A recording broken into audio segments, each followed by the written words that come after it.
Hello and welcome to Metroid Prime 4, where today we are going to be starting a new Metroid game. You don't get those very often. And we get to choose between performance and quality mode. We're going with quality, mainly because YouTube doesn't support higher than 120 FPS, and that way we both get 60 FPS, and the resolution is going to be higher. They say it's 4K, but apparently the game itself renders at 1440. The UI elements render at 4K. But the game renders at 1440. Either way, supposedly a really solid 60, so we should be in for a good time.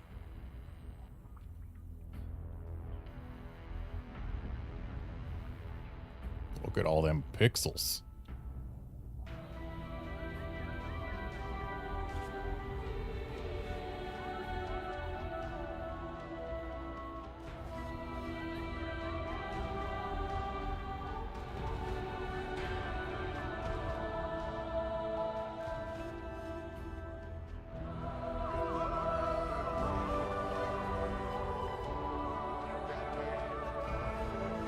That big Nintendo Switch 2 edition banner kinda ruins the aesthetic of this title screen.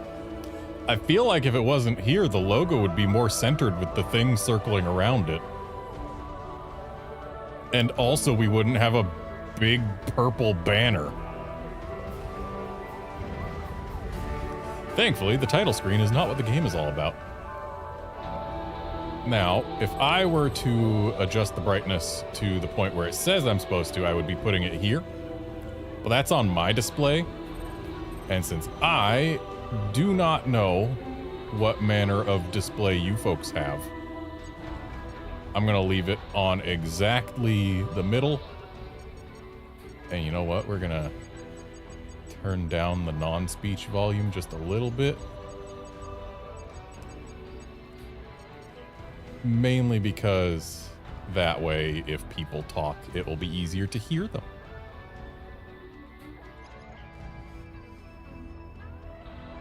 But yeah, leaving the brightness right in the middle, just to account for whatever the heck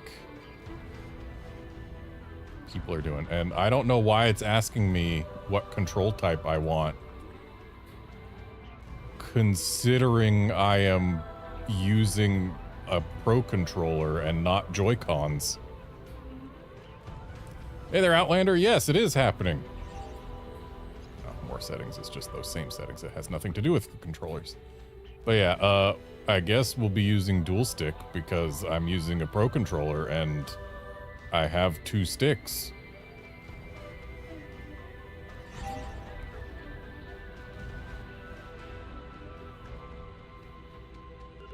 And we're gonna play a normal, where apparently Metroids only have 2 nuclei. Weird that we've got 1 nucleus casual Metroids, which we've seen Metroid hatchlings hatch with 3.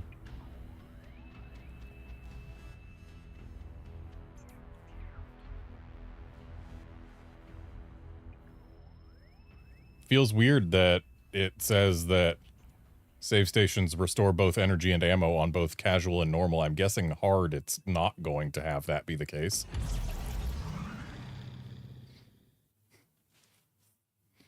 Also, that's a first for Metroid Prime games. Usually save stations only restore energy. It is Cosmic Year 20XD9. Determined to defeat Samus and the Galactic Federation, Sylux and his army of space pirates launched a series of attacks on Federation research facilities. Why does Sylux have an army of space pirates? It is believed the space pirates are being controlled by Metroids that have the ability to fuse with other life forms and control their minds. Those are some weird Metroids. So is this some sort of Metroid fusion? Now on the planet Tanamar in the Desolin system, another Federation research facility is being attacked.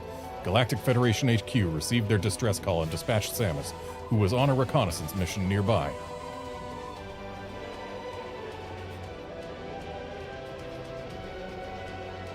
Yeah, considering this is exactly the second time we've seen Sylux in a Metroid Prime game, I mean, sure, we've seen his ship in Metroid Prime 3's post-credits 100% ending.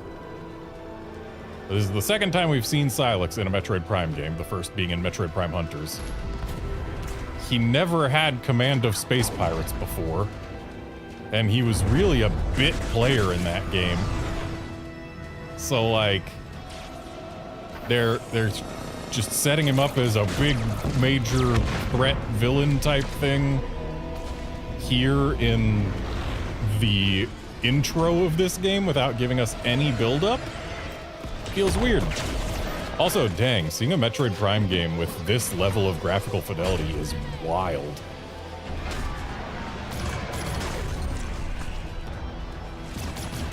Though I am positive that this is a pre-rendered cinematic. No way this is running an engine. I've heard really good things about this game's HDR presentation, but unfortunately I'm playing in SDR because I can't get it so that I'm playing in HDR and giving you folks an SDR image, or without either YouTube messing it up for SDR people or my capture software messing it up. Like, there's no way for me to play in HDR and people watching in not HDR to have a similar experience, is the thing. Okay, right trigger shoots. We've got a charge beam.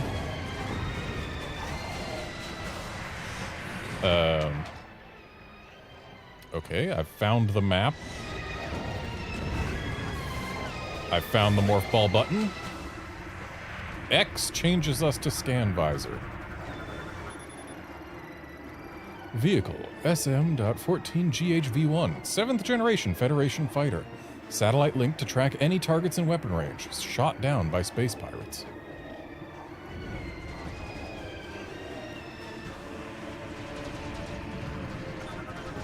Apparently left trigger also scans.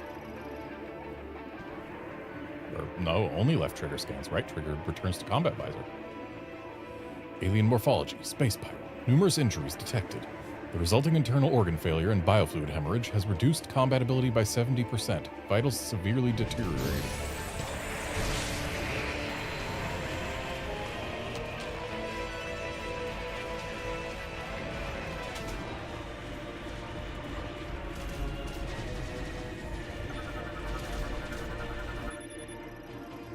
V2 wall. Improved model of the Galactic Federation Tactical Barricade offers a 30% increase to durability over the V1 wall due to its UHMM metals.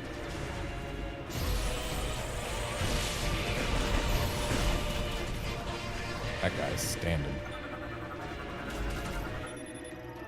Alien morphology, space pirate, ruthless, brutal, and bellicose intergalactic marauder.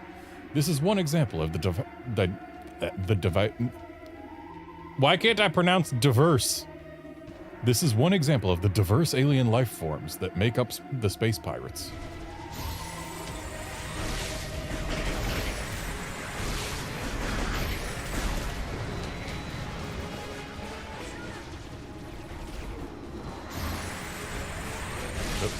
What are these pirates looking for?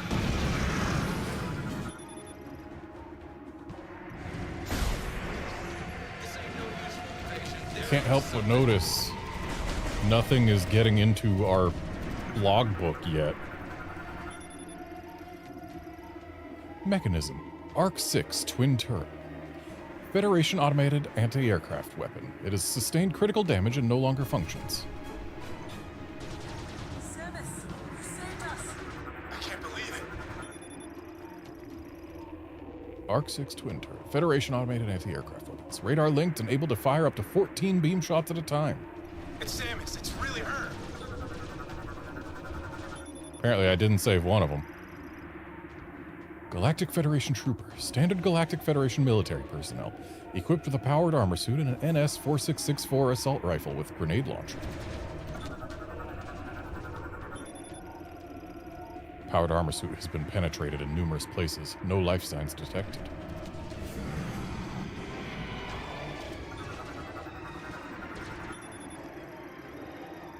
Galactic Federation gate, composed of 3 shock-resistant, reinforced ally panels and a central sensor.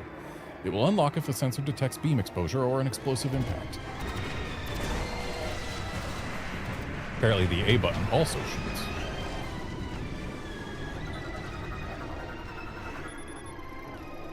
Facility confirmation monitor displays live camera and structural sensor feeds from around the facility. Security clearance main terminal. Controls secure access to the Federation base. Maintains a complete record of staff IDs and can register new arrivals.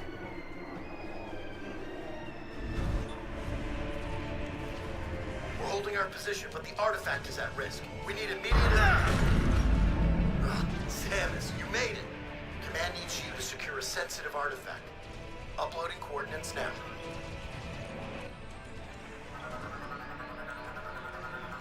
When you're ready, scan the door and head through.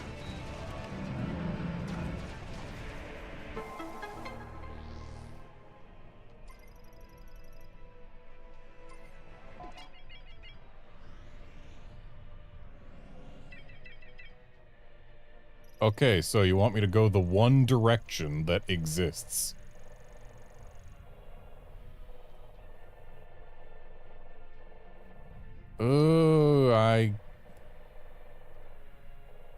I don't like this. The rotation. They've got it so that moving the stick right rotates clockwise and left rotates counterclockwise, which I suppose makes sense, kind of. Like if we're looking at it this way, maybe. But what I want is for right stick to move the part that's closer to me to the right. That feels more intuitive. Whereas... So... Yeah, right now I move the stick right and the part that's closer to me moves left. And that feels wrong. I don't like it.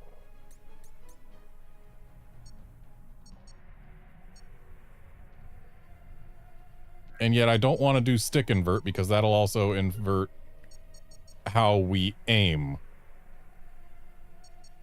And how we aim, I want, you know, move stick right, turn me right.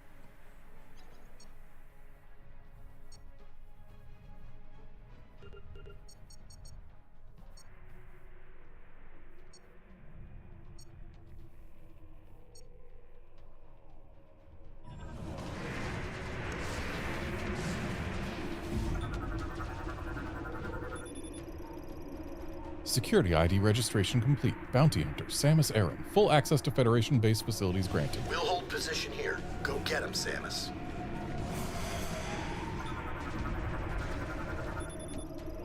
Large Federation container. Larger size of the standard container. Usually used for storing and transporting supplies. Frame is similar to standard. And what about standard? Federation container. Standard size storage and transport locker of the Federation.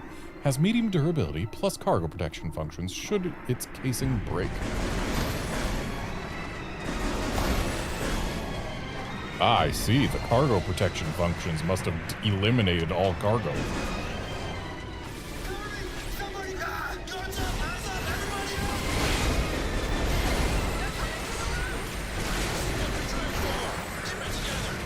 I'll try and keep these troopers alive, probably. Wouldn't be the first time that a Metroid Prime game has given us a reward for keeping troopers alive. Clear. The part is being so fast. Alpha Squad, we have suppressed the scouting part. Central Command Terminal, connected directly to Galactic Federation HQ, can control devices and systems throughout the facility and is used to issue orders to Federation troopers. Multiple friendlies wounded. Over. Couldn't save them all. Standing by for further instructions.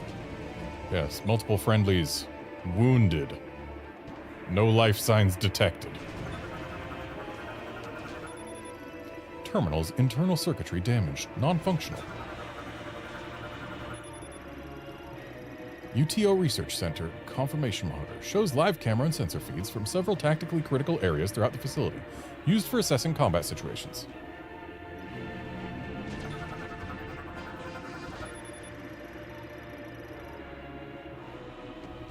Central Command Subterminal provides assistance to the main terminal as well as operational support for vehicles such as fightercraft and Golem war mechs. Air Defense Monitoring System Terminal. Linked to a satellite above the facility that monitors aerial threats, not alien threats. I guess technically also alien threats. Collected data appears on the display. UTO Research Center confirmation monitors shows an assessment of the laboratory's structural stability. Damage to facility is currently at 15%. Now, is that 15% of allowable threshold, or is 15% of the facility completely totaled? Multi-monitoring displays shows aggregated data from several systems across 6 screens. Randomly selects key findings to display. I feel like randomly selected findings is less useful. Monitors have sustained critical damage. The displays are broken and no longer function. Vehicle dive spike. The cone-shaped chassis and thrusters enable direct insertion into fortified positions, while landing impacts are mitigated via energy conversion upon opening.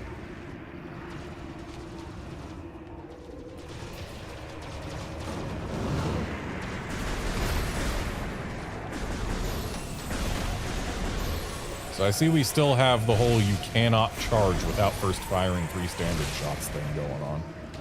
Wasn't a fan of that the first game where it happened.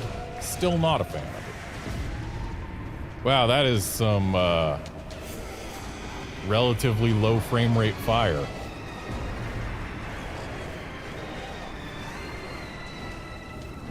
Or is it? It feels lower frame rate than like the smoke there.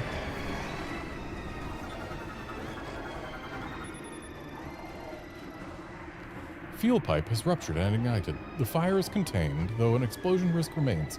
Exercise caution near open flames. Vehicle, DAT tactical truck.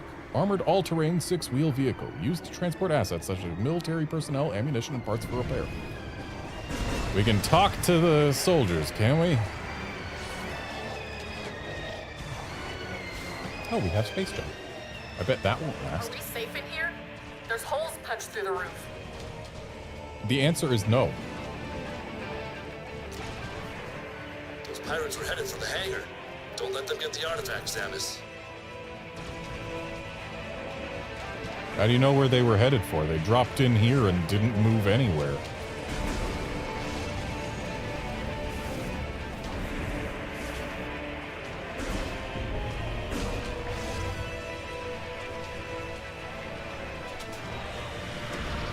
Okay, I have learned some things just now.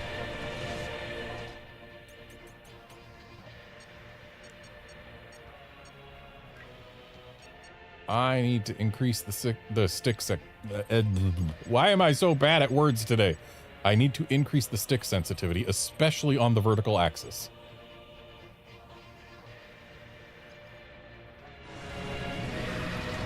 Yeah, now we've got good vertical mobility. Horizontal mobility is actually a little bit higher than I would like it to be. Interesting.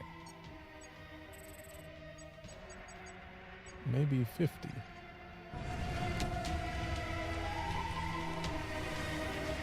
I think 45 might be about where I want it for horizontal.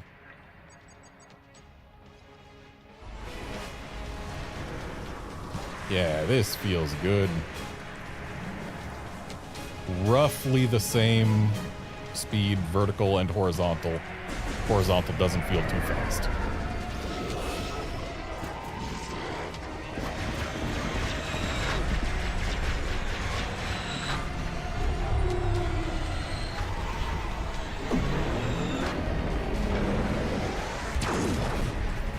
Is that what we were playing as in Federation Force?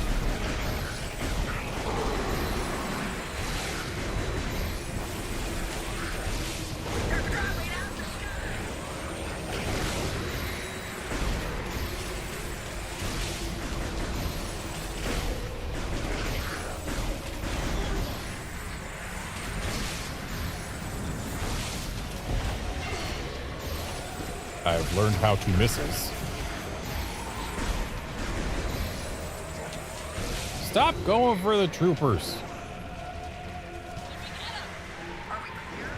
Stay sharp. There could be more on the way.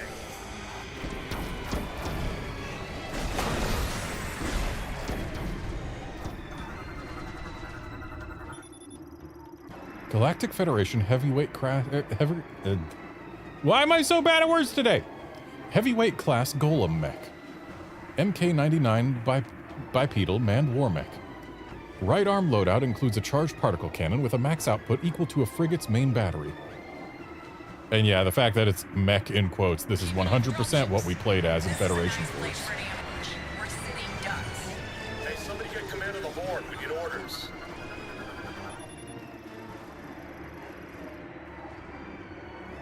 Vehicle fire critical.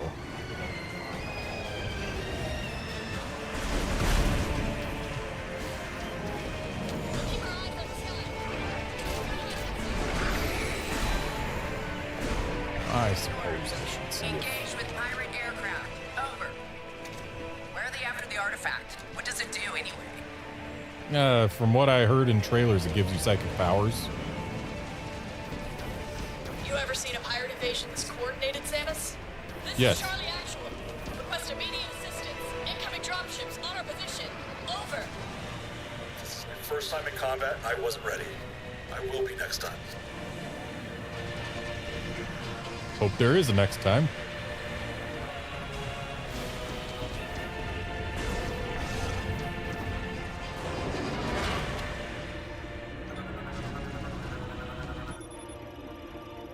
Vehicle 565 PH Hellfire. Light combat and transport fighters for deploying dive spikes. Hull torn apart due to an impact caused by Federation forces.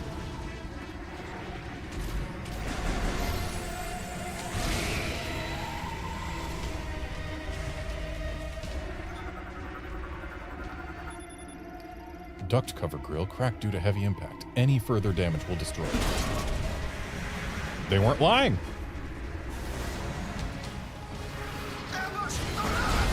Alpha Squad, heads up. Pirates are attempting We have breach boost our ball. position. I repeat, pirates are gonna blow the door. Do you copy? Give me someone on that door. Take it south. Get the artifact into the hangar. Forced E-tank this early in the game?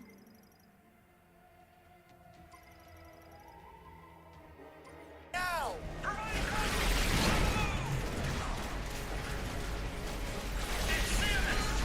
Friendly, check your fire.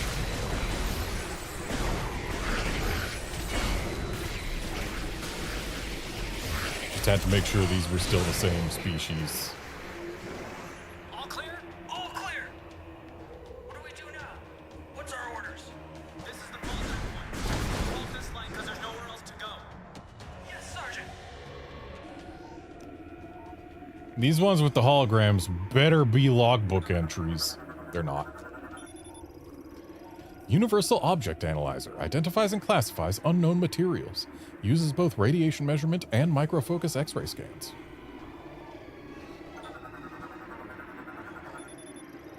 Analysis Room System Terminal. Manages various data gathering systems and tools. It is linked to the main computer in Central Command. They really did a number on that door. Gate destroyed by breach charge, causing debris to block the entrance. Clearing the debris is impossible due to the fire. Office Squad is expecting you in the hangar. They're moving the artifact to safety. Force 2918, quantum computer based on Talvanian technology. It is part of the Federation analyzer device. Stores. They need your help.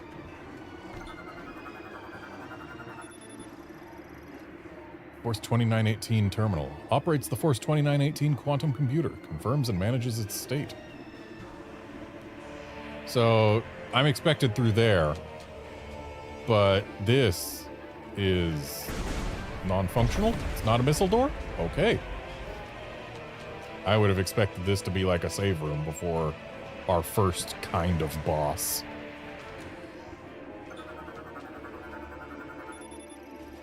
Federation lock-on gate. Use the lock-on ability on the central sensor to reveal 4 free aim sensor targets. Shooting the free aim sensors will then unlock the gate.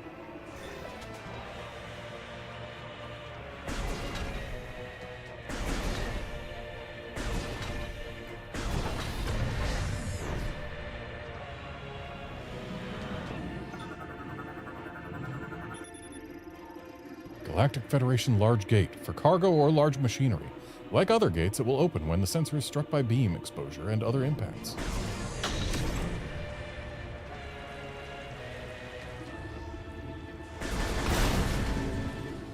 Really ultra energy already. Sorry, huge energy.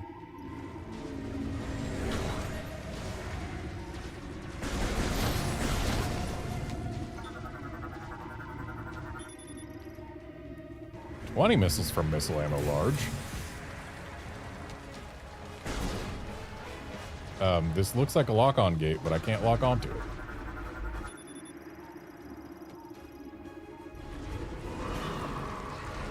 I had to scan it again to activate it? I scanned the last one. Also, free aim during lock-on feels horribly sluggish. I'm sure I can change that.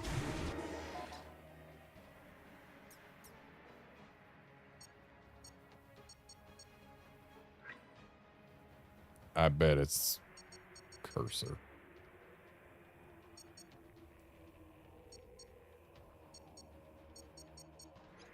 Hang on. Oh, yeah, we do always have gyro for lock-on free aim. Okay.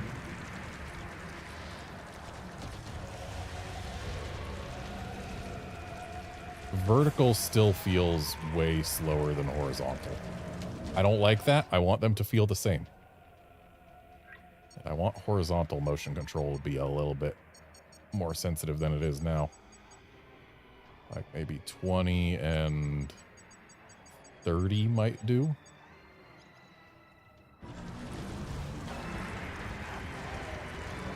Okay, now vertical is way more sensitive than horizontal.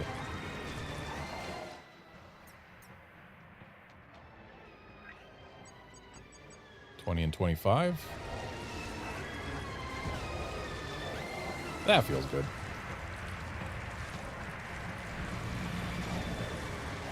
Yeah, Outlander, I know that the lock-on gates activate when I lock onto it. It's just it wouldn't let me lock onto it until I scanned it.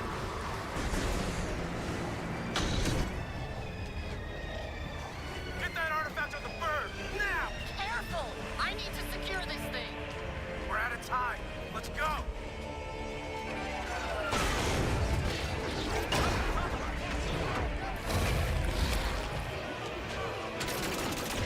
Protect the artifact! Get down!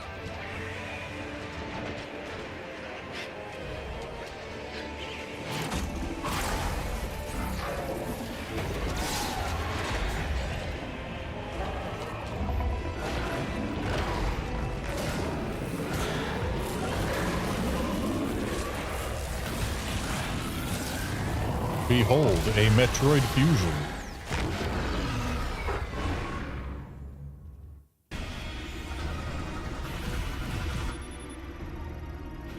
Alien morphology. Aberrax. A large officer in the Space Pirate Army, Metroid fusion has resulted in a loss of free will and the formation of beam projection lenses on its chest. Metabolic energy surges become uncontrollable when all lenses have been destroyed. This causes recurring energy releases directly from its core via the orifice in its abdomen until the lenses regenerate.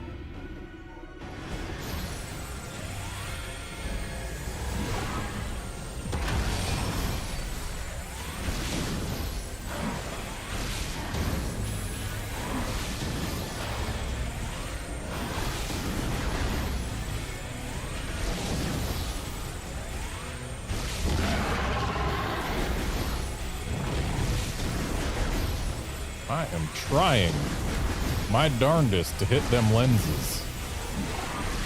And it ain't doing squat. There we go. Do I have to hit them when they're green.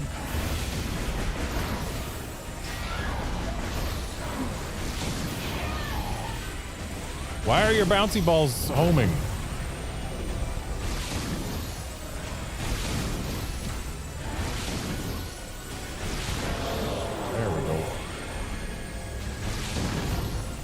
So, okay, now the belly opens and we gotta shoot that.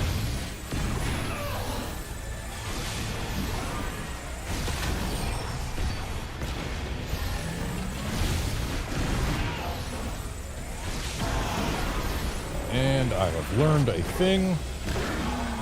That thing being, we can't rapid fire missiles like we could in Prime 1.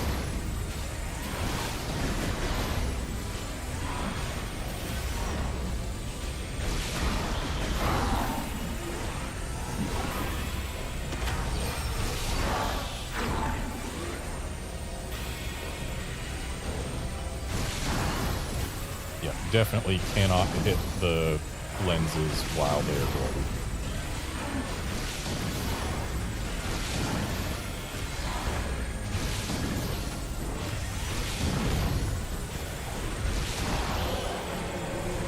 All right, give me that belly.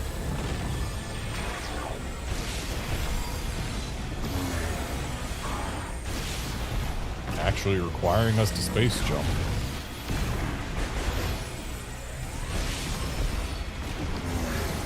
Oh, that's a morph ball prompt there.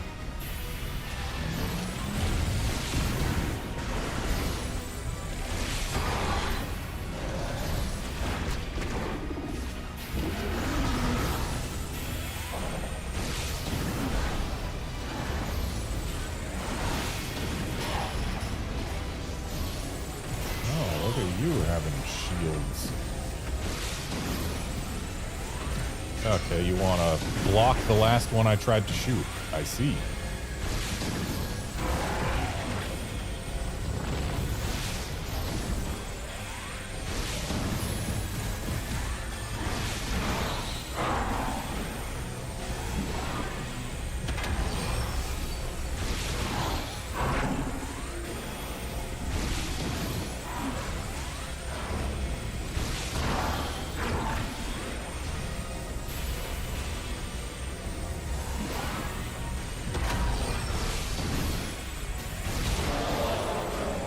Alright, give me the belly. I hope the GF troopers have been doing okay without me.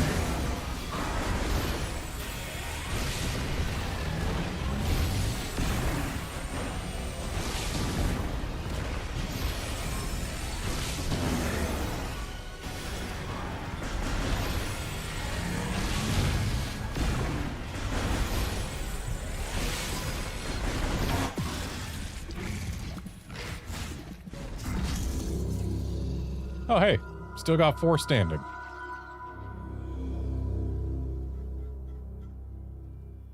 Five.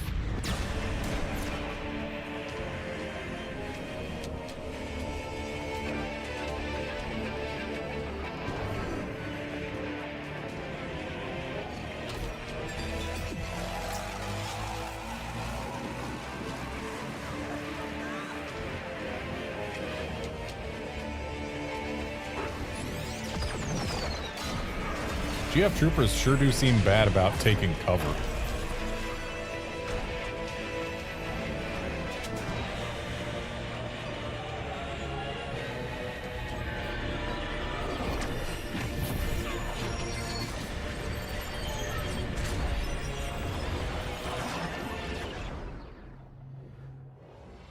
That seems like a problem.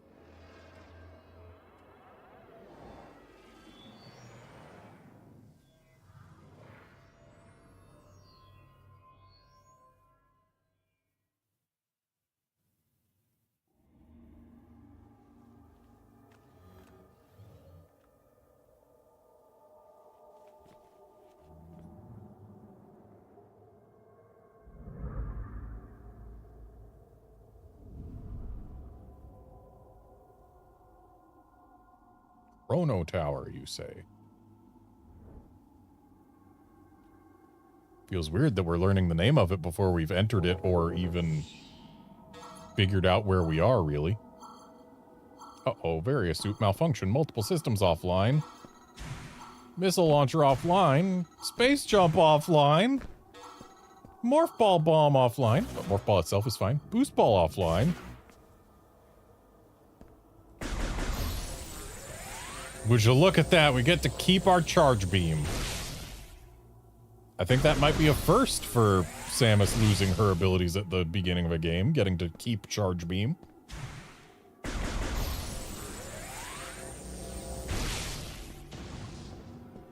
Yeah, I feel like Samus really shouldn't have known that this is the Chrono Tower before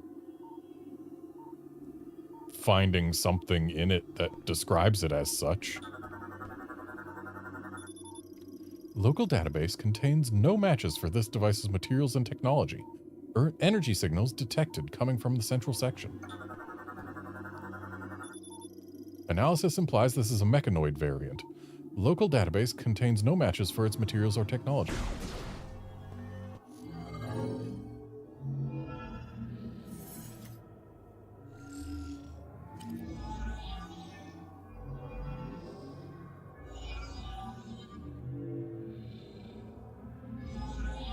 I mean, we scanned it. It's only fair that it scans us.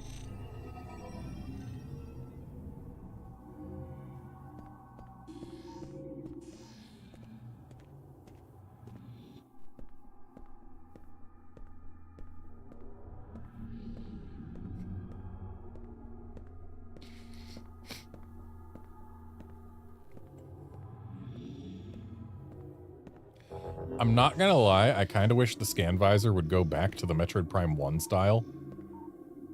Metroid Prime 2 and after, they've done this thing where they mute the colors and highlight a whole scannable object in one color to say, hey, this is scannable. In Metroid Prime 1, they still gave you the world in color and just put an icon on top of something that was scannable. Which, yeah, it makes more sense to have the whole object be scannable. But when you're going to spend so much time in Scan Visor if you want to learn about the world, having the world's colors stolen from it so often isn't ideal.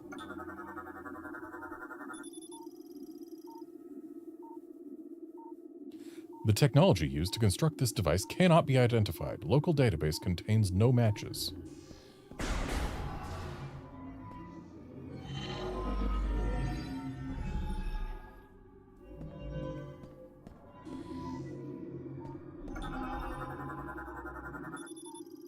Statue of an unknown species, composed of an unknown material. Local database contains no matches for the material's geometric signature. Analysis implies this sensor is part of a device made with unknown technology. Local database contains no matches for its function, operation, or effect.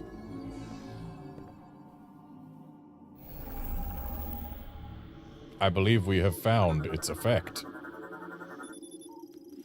Formed instantaneously using an ore with an unknown geometric signature. A current of unidentified energy runs along its surface. So everything I'm scanning right now is telling me, I don't know what this is.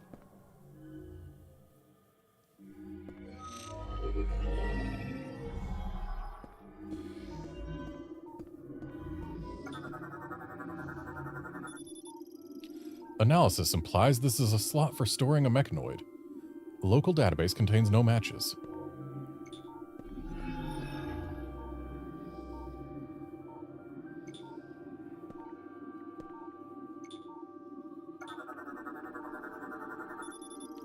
An android created using an unknown technology. Local database contains no matches. No energy signals detected.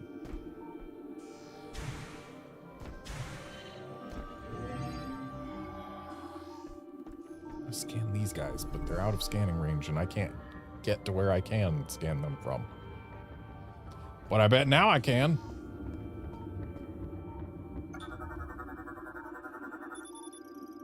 An android created using an unknown technology. Local database contains no matches. Analysis implies it is outside of its default configuration. So these guys fold up nice and tight, do they?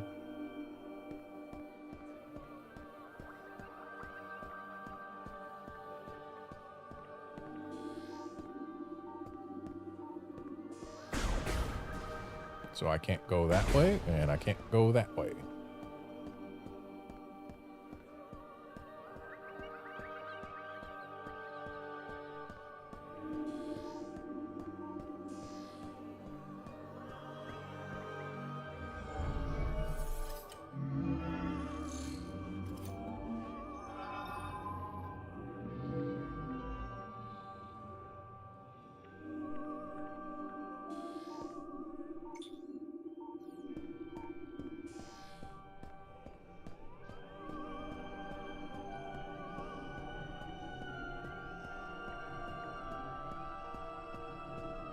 Hey buddy, you want to open one of these for me?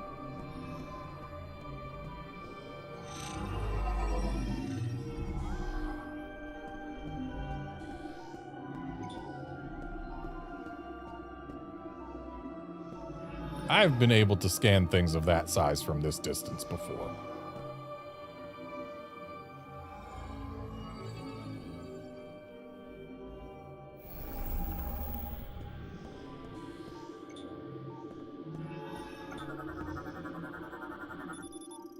A giant statue of an unknown species made of an unknown material. Local database contains no matches. Energy is gathering at its forehead.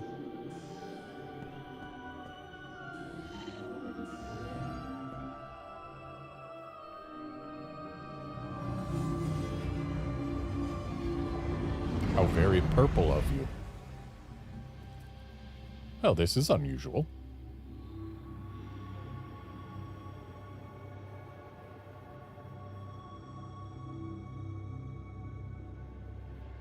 Okay, bye? Or should I follow you? Well, hello. I'm not allowed to open my scan visor right now. But they appear to be inviting me in this direction. Four-armed creatures, Now, are those sleeves or are those wings?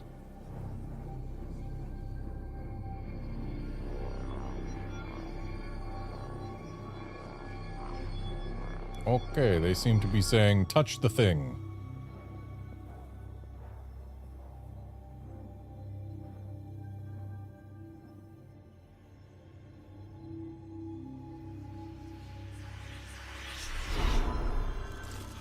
Thing successfully touched.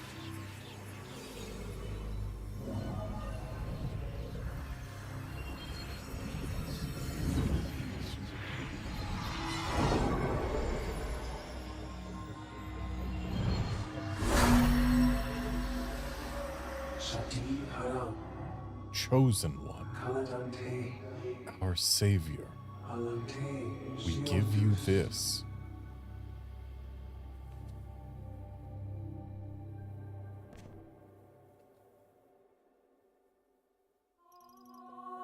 Psychic crystal acquired.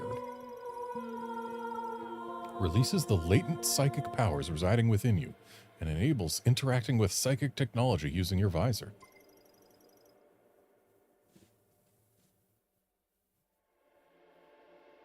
Okay.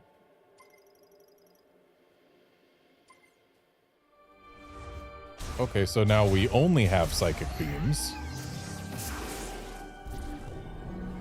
And the psychic visor is the scan visor. Whoa.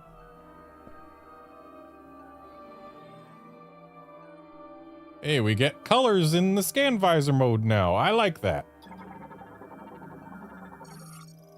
Statue made of umozonite, depicting a Lamorne. It will activate if the Chosen One meets its gaze while standing on the teleporter. Its energy has been claimed. Statue made of umozonite, depicting a Lamorne. Its forehead has a crystal design.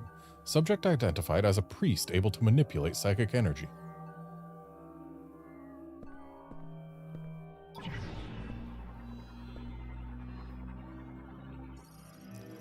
Psychic Assembler forms objects by bonding ore molecule nanomachines floating throughout the environment, operated using psychic energy. I thought we were going to have to shoot it. Chrono Tower Gate disassembles and reassembles in response to psychic energy. Its front and back sides both react, however there are one-way versions as well. Bridge made of ore molecule nanomachines bonded by psychic energy. The Psychic Assembler appears to react to Guardian commands or Lamorne telepathy.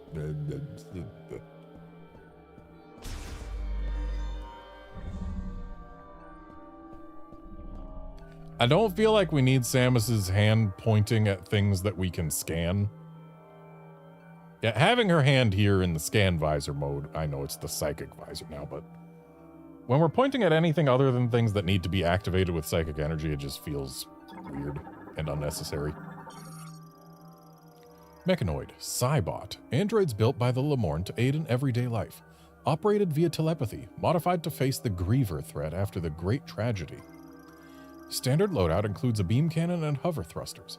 Other loadouts include specialized equipment such as missiles and shields.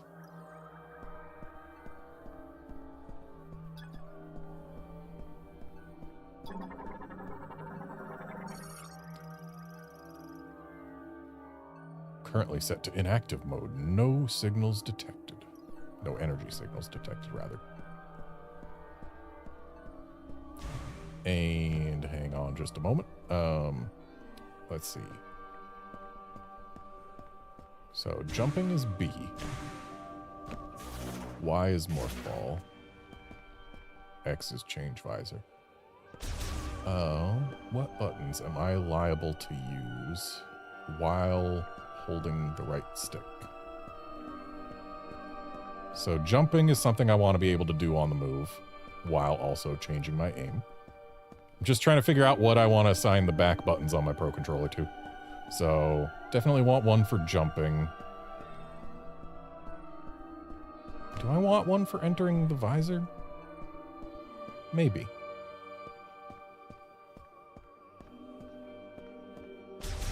Yeah, I think so. Wrong.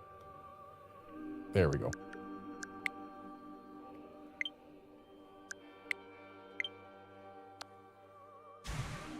There we go. That's how I like it. And what have we here? Elevator to Chrono Tower Pinnacle enabled. Touch the hologram to activate. Chrono Tower elevator uses psychic energy from Chrono Tower to ascend and descend, operated by touching the hologram.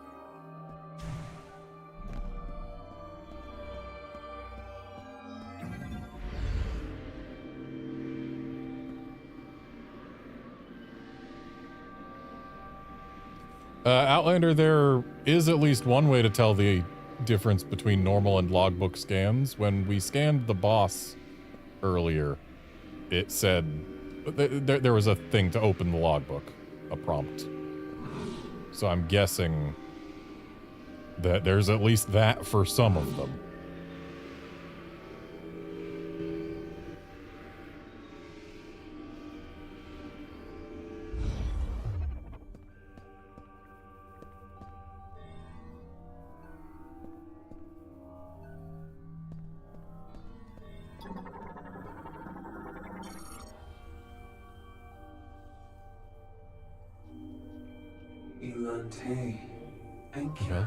Welcome. I am Chatoyant Volu, the last surviving priest of the Lemorn. You are the chosen one foretold in the ancient prophecy. We, the Lemorn, will cease to exist. However, by preserving our history and knowledge for the future, the Lemorn spirit will keep on living. Chosen one, carry out our legacy from this planet Vuros to a new world. That is your mission and the last hope of Lemorn. The Master Teleporter is located in the pinnacle above us. It is needed to journey to a new world. To use it, you must first collect 5 keys. I shall mark the key locations here.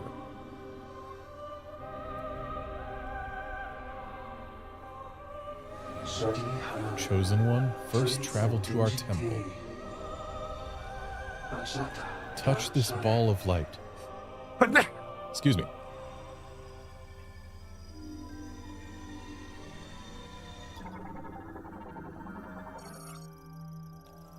Teleportation field generated by psychic energy. Their creation was a skill unique to Lemorn priests. Contact instantly transports objects to the location designated by its creator.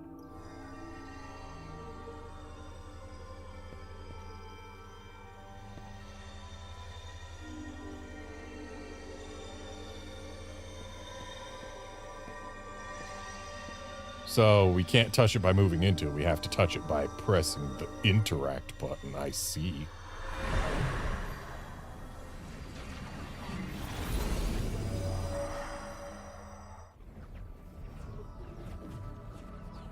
I'm not gonna lie, I still don't think teleportation feels right in the Metroid franchise.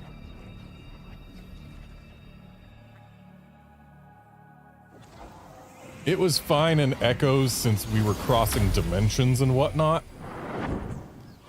But in every game since, it's just been like, no, that feels too much like magic.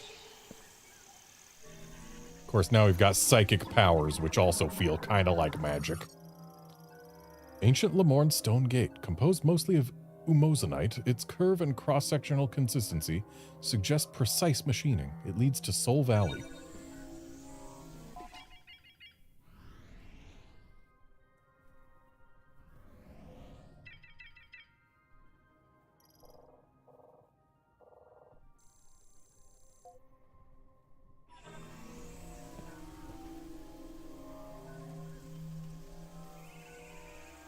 Yeah, Outlander and Echoes, we were indeed kind of not teleporting anywhere. But then Samus Returns and Dread gave us actual straight-up teleportation, and it just doesn't feel right for this franchise. To the Lemorn, headed for the Temple of Memory. Gaze deeply, listen carefully, calm your mind, and take the first step here. And yeah, this one here... Oh. The logbook tells us more. This here is a logbook scannable, and yet it was green. Just like basically everything else. And yeah, other Metroid games, well, Prime 2 and 3, they gave us like blue for logbook entries, red for other logbook entries, and orange. No, orange was only Prime 1, wasn't it? Yeah, like, it did used to, in previous games it was possible to tell which scannables went into the logbook and which didn't. The first steps. To my Lemorn brethren, you are welcome in this sacred land, full of greenery and life. Visit the Temple of Memory, kneel at its altar, and honor all those who came before. The thoughts, wishes, and dreams of our people come together at the base of the sacred tree. We hope one day that the bounty reaches far and wide. Excerpted from the first slate. So is this itself the first slate? Or is it just an excerpt of the first slate? Because if it is itself a first slate and we only read an excerpt, why aren't we reading the rest? Because, like, there's a whole slate here, Samus. You can read it all. Insect morphology. Sicklefly. A dragonfly subspecies with scissor-like jaws and a single compound eye.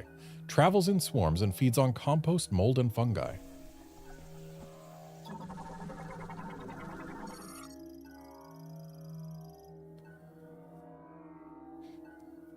Plant morphology. Lysocask. The thin layer of this fruit contains a low viscosity... The thin skin layer of this fruit contains a low viscosity and highly nutritious liquid. A strong impact will break the skin and scatter the pungent contents.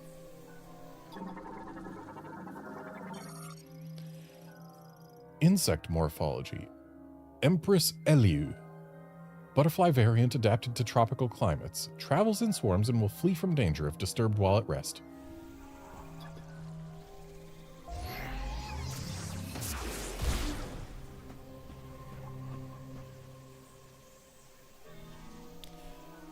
Okay, so we have color towards the middle of our scan visor now. But we lose so much color when we enter it. It still feels wrong. Like, we don't get to see all this beautiful art that they're giving us because I want to learn about things. Mollusk morphology, mireworm. Mollusk found in riffle habitats. Imitates plant life to lure in and feed on small insects, but retreats underground if they sense danger nearby. And judging by those jaws, this was inspired by a bobbit worm.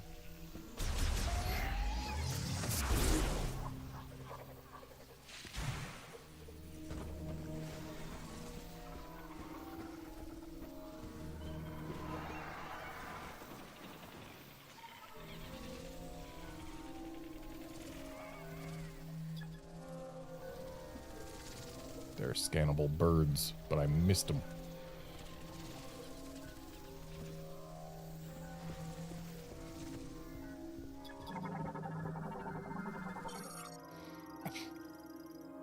Arthropod morphology, red relicant.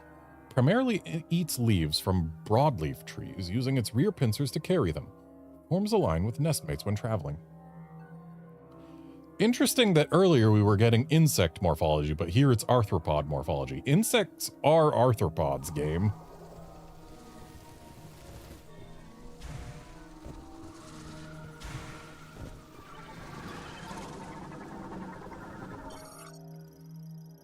Winged morphology. Orang crane. Large avian creature that primarily feeds on fruit. Overdeveloped chest muscles allow it to fly for days without rest. So why is this winged morphology when the insects that were flying are not winged morphology? Samus, you need to tell your visor to get more clear classifications.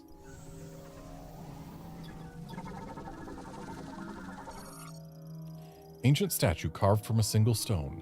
Analysis implies its surface cracks were caused by a strong impact. Item detected within. Time for another strong impact. Aw.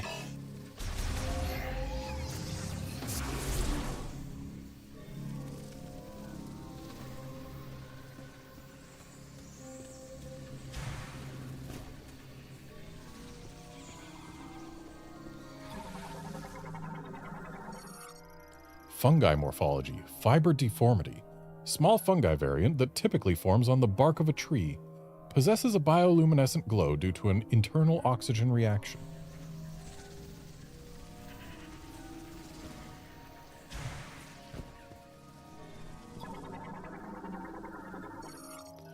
Plant morphology, giant spiral. Vegetation primarily found in trees and caves. Its leaves extend in a spiral and display a response to any impact stimulation.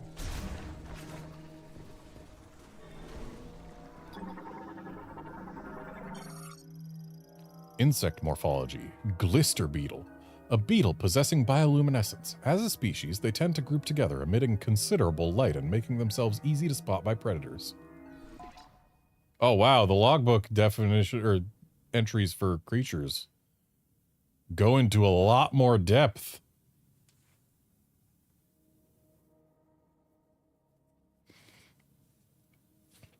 Glister beetles are insects that have been classified as beetles due to their rigid forewings. They possess an internal photophore and are known for their extremely docile disposition. They tend to gather in groups and share feeding grounds, using the mandibles on their head to peel away bark and harvest the sap beneath. A chemical reaction of photoproteins and enzymes allows them to emit light from the photophore in their abdomen. They use this luminescence as a means of communication within their groups, but when several of them are emitting light at once, it also makes them easy to spot by predators.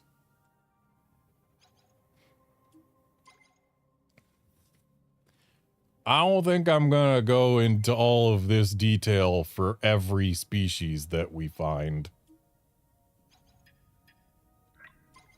Maybe for, like, major creatures, NPCs and enemies and stuff, but not for the nature. Galactic Federation troopers are part of the armed forces tasked with defending peace in the galaxy. The powered armor suit worn on duty serves as body armor and provides several physical enhancements.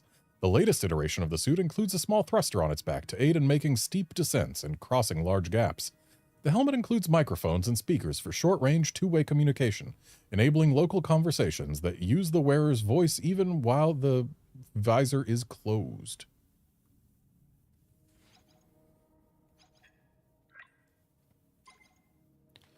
Space Pirate.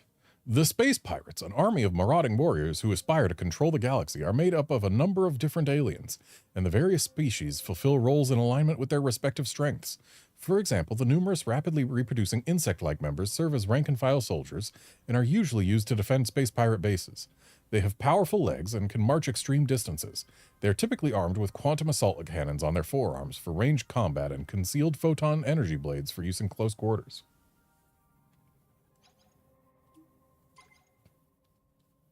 Even among the diverse ranks of the Space Pirate Army, Abaraks are considered especially large.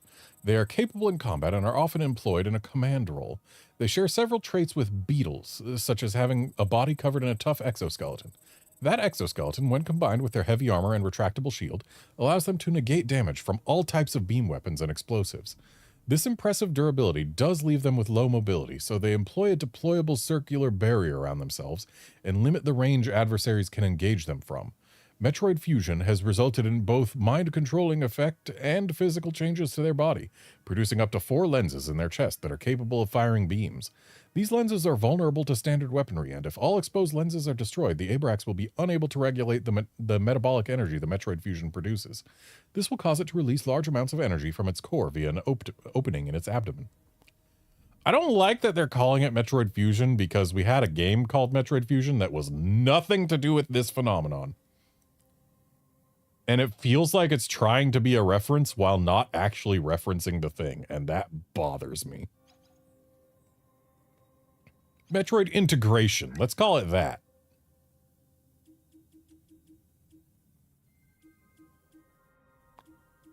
So, there's going to be a lot of creatures here on Vuros, huh?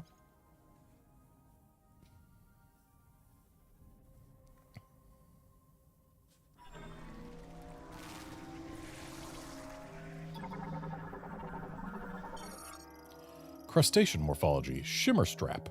Variant of terrestrial crustacean parasites that live on wood surfaces. It is immobile and primarily consumes sap. The tip of its tentacle is a luminous organ.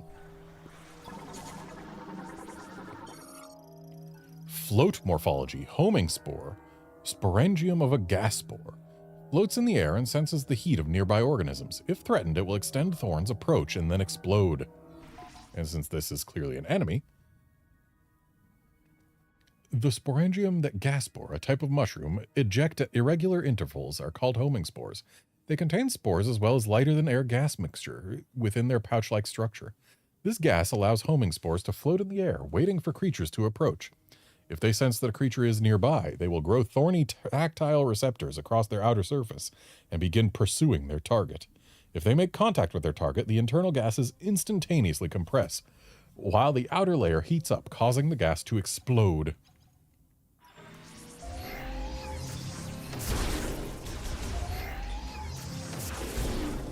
Well, at least the gas that they explode with doesn't seem as harmful as that of a puffer.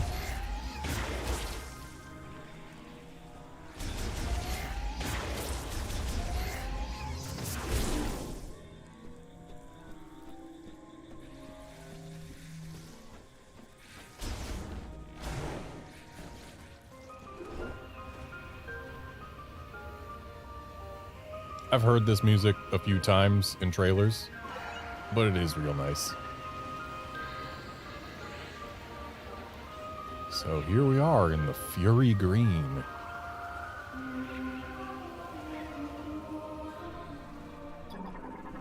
And we got another lore thing.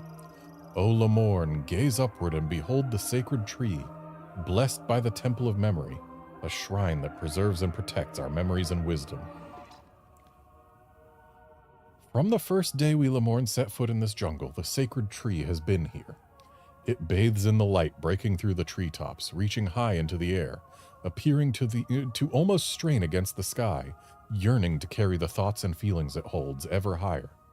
Open your heart and your mind to the sacred tree and become one with it.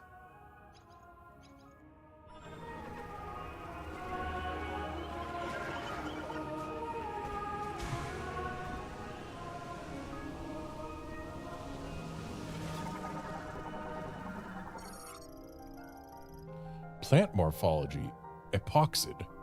If it senses an approaching organism, it closes its petals and hardens to protect its ovaries. Reptile morphology, glottogropper. Carnivorous reptiles that move using wings and powerful legs. They burrow underground to wait for prey, then emerge when they detect vibrations. Glottogroppers are carnivorous reptiles who primarily feed on other animals. They are ambush predators, burrowing beneath the ground and waiting for prey to approach. When they sense vibrations of prey through the ground, they will swiftly emerge to launch sharp needles from their mouth. They have 2 extremely powerful legs, which they can use to launch themselves into the air up to 3 times their own height. They can then use their small wings to control their mid-air positioning, making it difficult for prey to track their movements.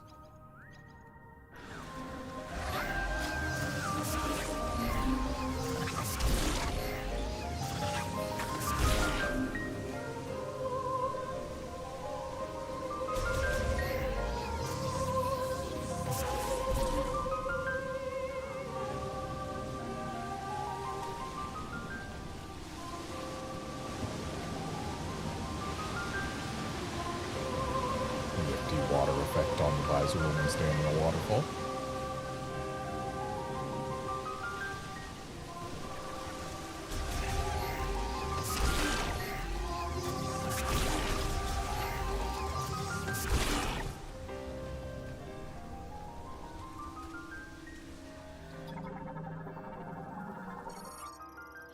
Sacred Tree of the Lemorn. Age estimated at over 6 millennia. Analysis indicates it has absorbed and stored massive amounts of psychic energy. So, age estimated over 6 millennia, has been here since the since the Lemorn first stepped foot in this forest. Which means that either, as a species, the Lemorn are less than 6,000 years old, or they are not native to this world.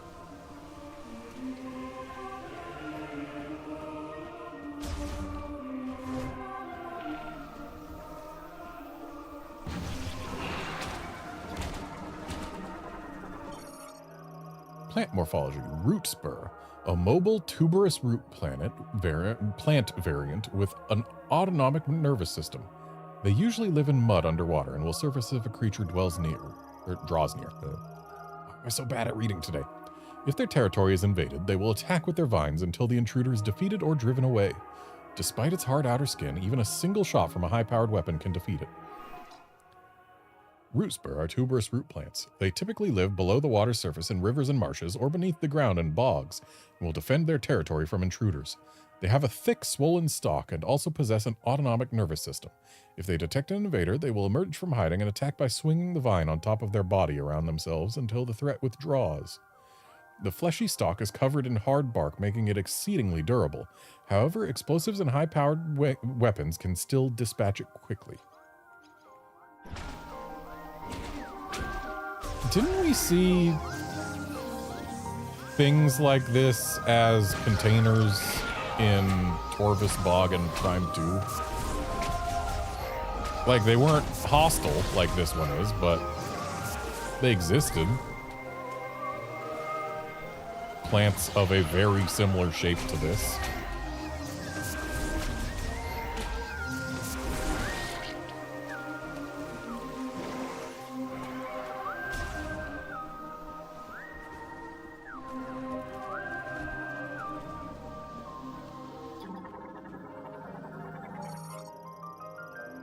Ancient purification site holds spiritual significance to visiting Lemorn. Structure collapsed due to an earthquake, blocking water flow.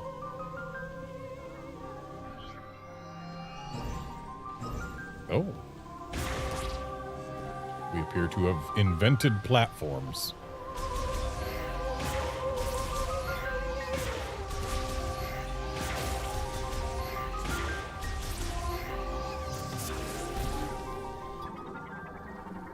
Haven't scanned a 10 injury yet.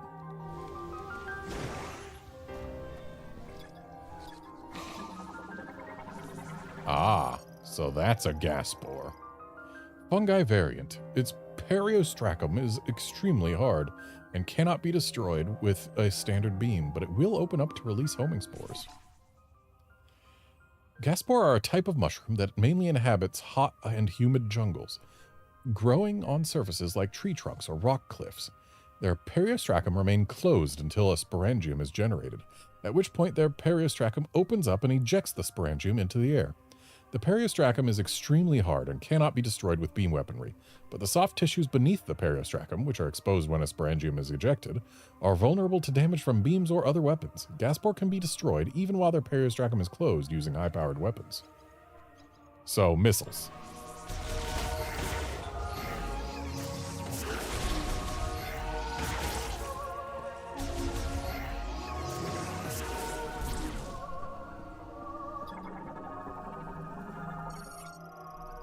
Ancient Lemorn sculpture carved from a single stone, with identical dimensions to similar statues. A receptacle for a psychic mote is built into its forehead. A receptacle for a what now?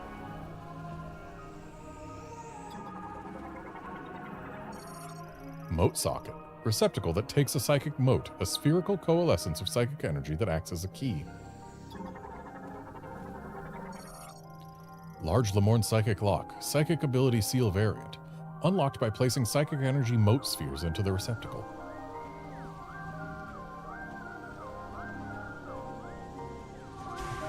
Well, looks like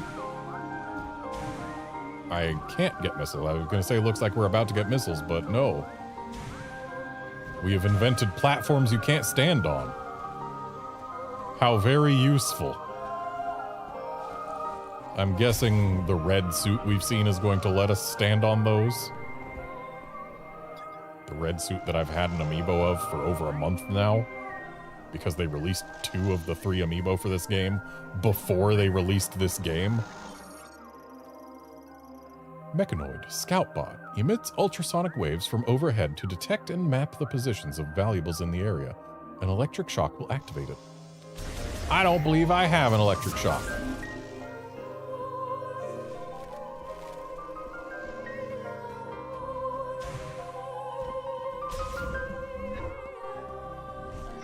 Ooh, you're new. Plant morphology, bristlewort. Carnivorous plant variant covered in a hard shell. When it senses a threat, it will open its shell, angle itself toward its target, and launch thorns. Bristlewort are carnivorous plants capable of moving around using their 6 legs. I feel like it should say roots. Their outer shells are impervious to beam attacks, though explosives can damage them. These sturdy shells are heavy, impairing the bristlewort's ability to move.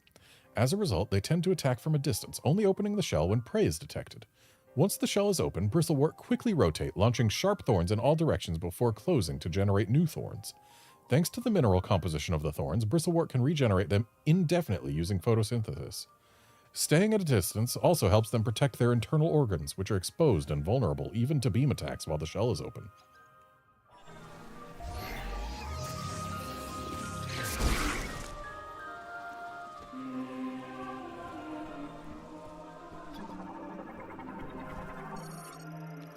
Plant morphology, coneberry, male form of a plant that continuously emits pollen. The pollen is uncommonly light, enabling it to float for long durations with very little airflow. And we can use it to jump shockingly high. I don't know if that's going to be useful for any sort of sequence breaks or anything, but the fact that we can jump all the way up to where that stalk comes out of it, but by using it as a slope, could be useful for something.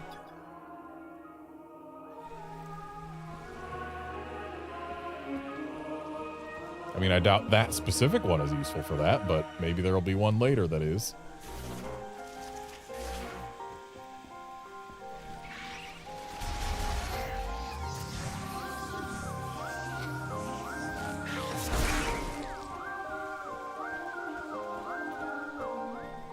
And honestly, just knowing in general that we can use slopes to get higher jumps is probably good information.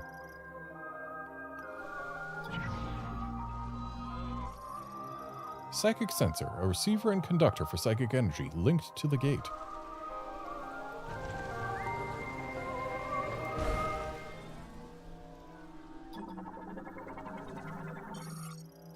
Chosen one, take the holy power in your hand. The path that you must walk lies beyond that door. Behold a sacred relic that we, the caretakers of the sacred tree, have filled with refined energy. We offer it to the chosen one who will one day visit this place. We ask that they take it in hand and use it as they please, and to seek out the sacred symbol, the lingering afterglow of our prayers. I missed one? Hold up, hold up, hold up.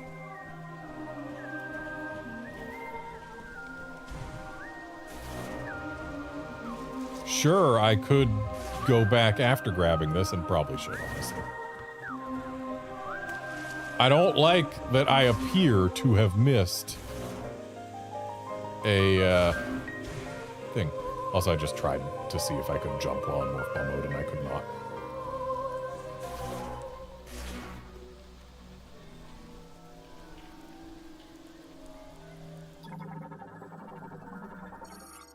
Psychic Glove works in combination with the Psychic Visor, enabling telekinetic control over psychic objects such as motes.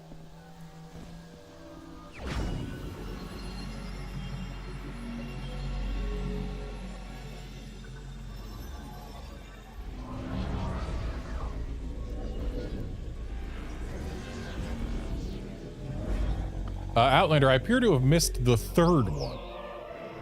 I got the first, second, and fourth.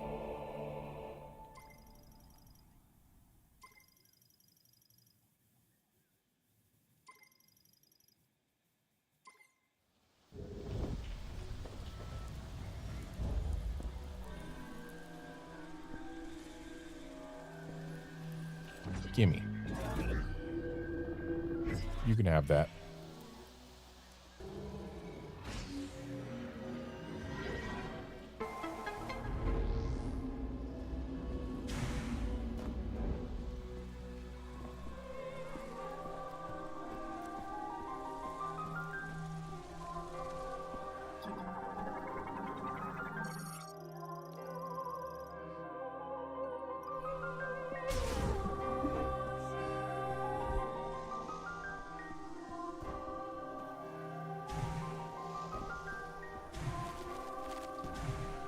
Time to be even more thorough in my looking around.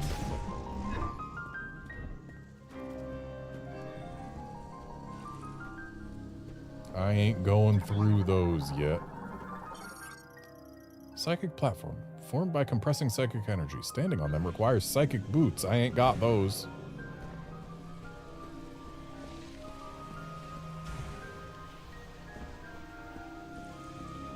And it seems we're still operating on standard Metroid Prime rules of go 2 rooms away, enemies respawn.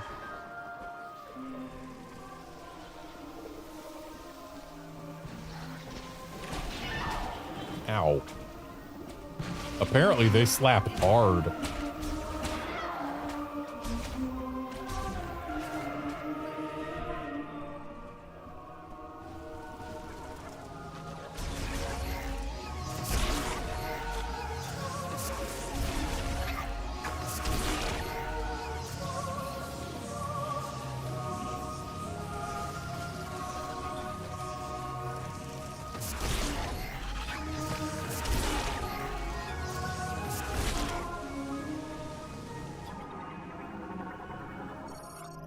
Wall formed of insect webbing. It is extremely elastic and durable and cannot be cleared with standard firearms.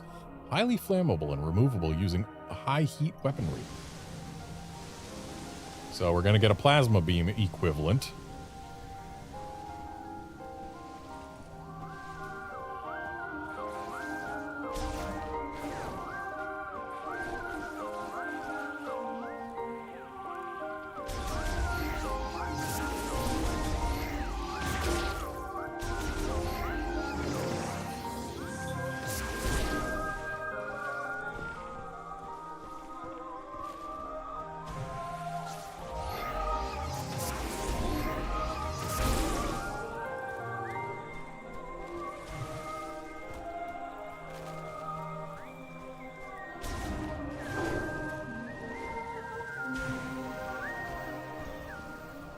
This is the room where we found one of the things, isn't it?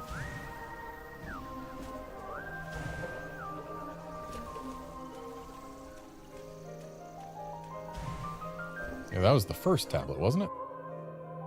Yeah, that was the first tablet. Okay. So, past here.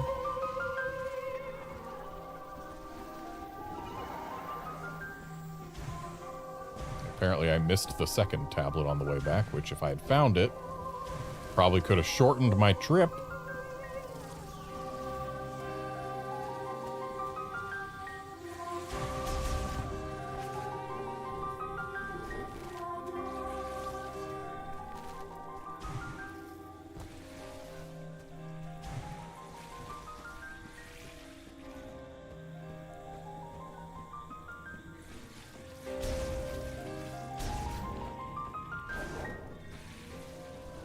And there's the second tablet. So yeah, we view it in logbook. Yeah, I got first step, sacred tree, missed a third thing, and got sacred relic.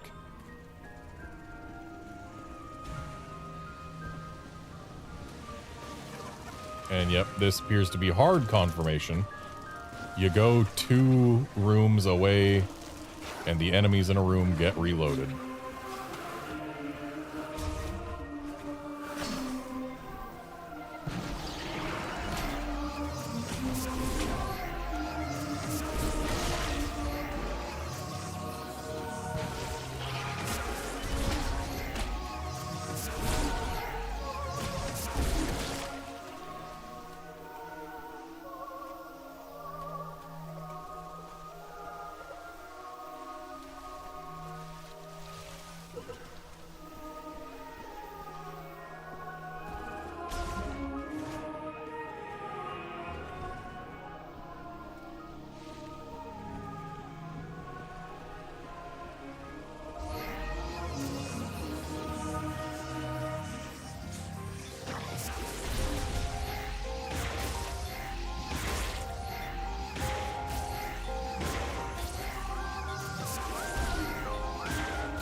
Ah, there's tablet number 3.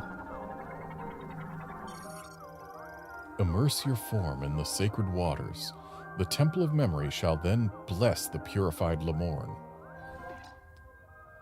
To my Lemorn brethren, you are welcome within this sacred space, though you must first cleanse yourself.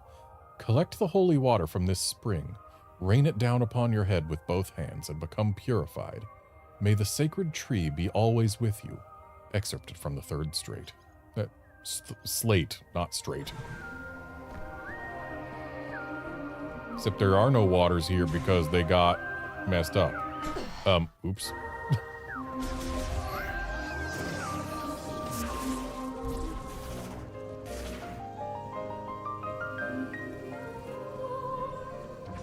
I will take that. And I will... Actually, I'm going to scan this again. Okay. Still nothing new. And I'll take that. And you can go there.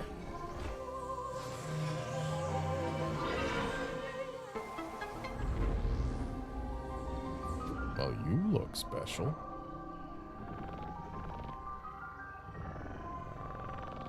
Okay, so we have to trace the line. Got it.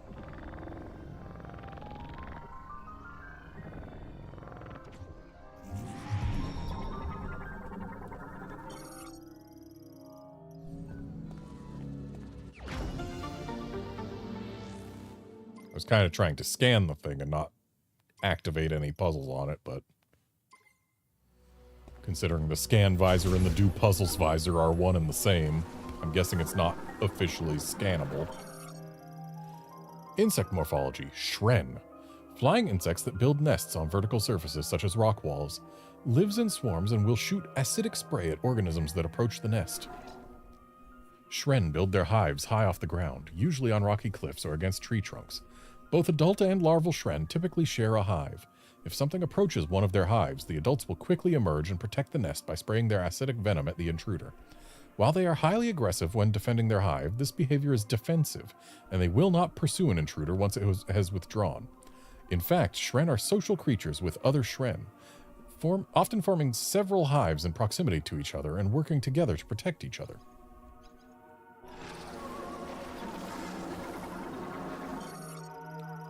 Organic morphology, Shren hive. Hive opening formed from a mixture of chewed up plants and ore mixed with Shren saliva.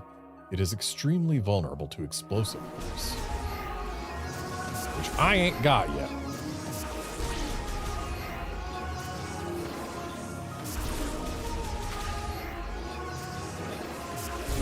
And the lock-on targeting loves to target the hives over the active Shren, apparently.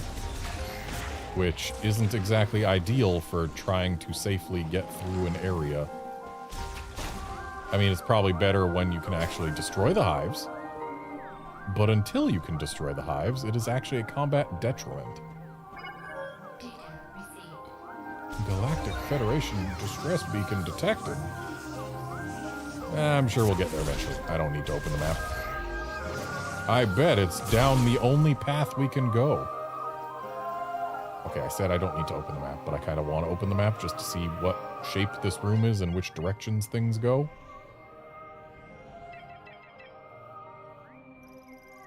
So we, in fact, have multiple paths that can be taken. At least ostensibly. Looks like that one's covered.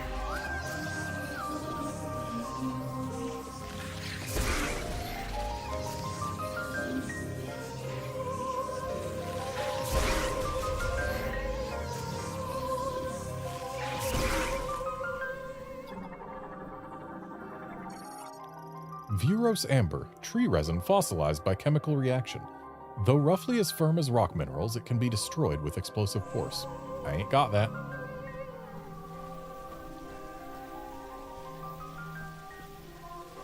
Ooh, we got a morph ball tunnel.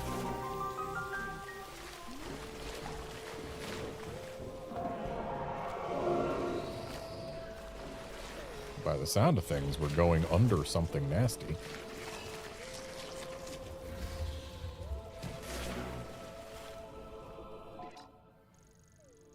Look at me going a direction that I have not been told to go specifically. Actually, wait. Is it just me, or does it look like I'm going to end up going around the sacred tree and popping out in here, and this is the direction I was supposed to go? And maybe this is just a way to connect back to this later? Yeah, it probably is. I probably conned myself into going the right way.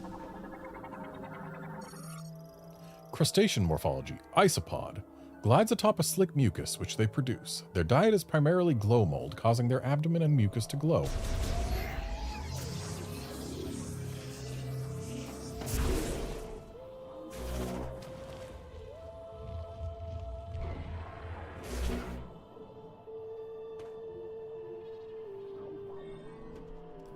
I've got it, have I, Outlander? Are you trying to tell me that I've played enough Metroid games to recognize this sort of thing?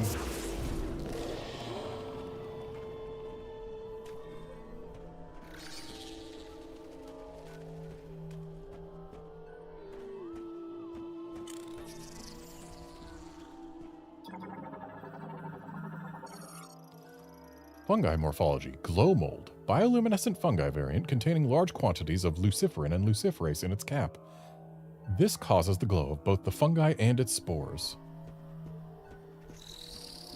This is the second species of glowing mushroom we have found so far.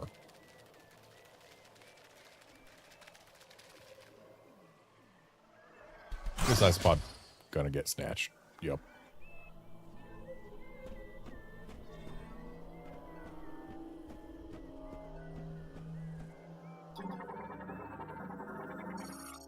Isopod antenna. Life signs diminishing due to severance from body.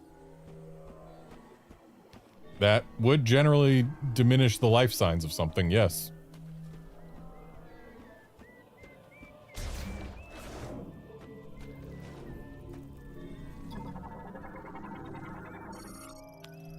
Beetle variant nest. Composed of hardened mud and clay, the nest is fragile enough that a single powerful blow would shatter it. I've got a single powerful blow.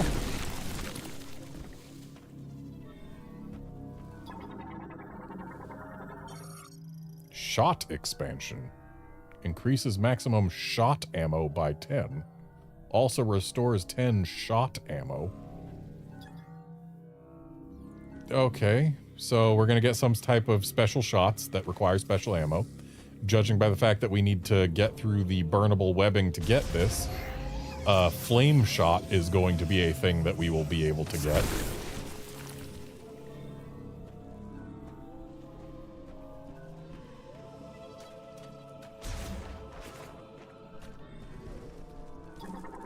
Pointy.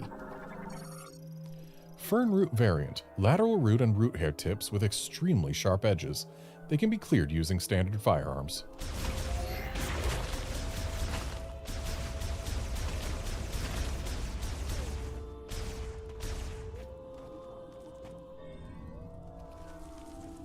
But do they need to be cleared? Because it doesn't look to me like they should be at all able to harm us, really.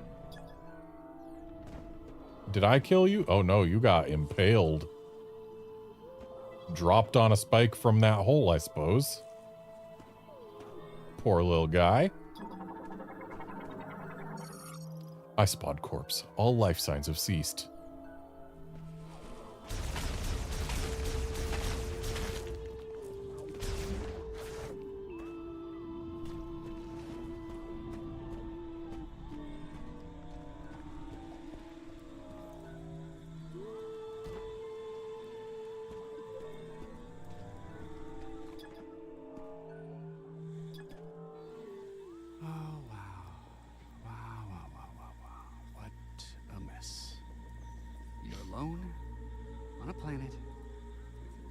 Survival. But you're also not sitting next to Phil anymore in that cubicle, so... Win? Ugh. Okay.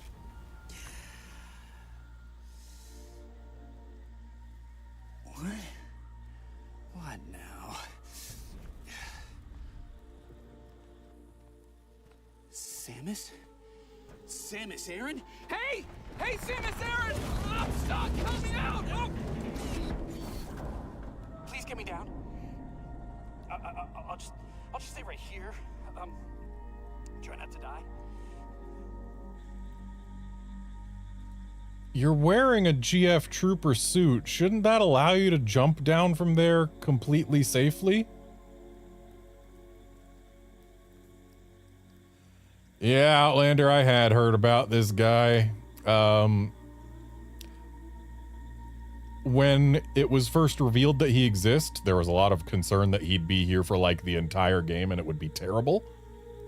But apparently, from what I have heard, he doesn't stick around for too long, so it's not the worst. Though I will say, there has not been a single Metroid game that has been improved by the addition of speaking characters. It does not improve the Metroid experience. Galactic Federation Transport X7S. Engine and navigation systems have stopped. Fuselage damaged. There's a detachable cargo door at its rear. Ugh, I'm so bad at reading today. But yeah, dude said that he's alone on a planet with no hope of survival. Personally, given that you can breathe the atmosphere of this planet, I would much rather be alone on a planet than alone, say, in space. Because here, at least, you're not at risk of... well, you're not necessarily at risk of running out of food and water. So, like... yeah, alone on a planet's way better than alone in space.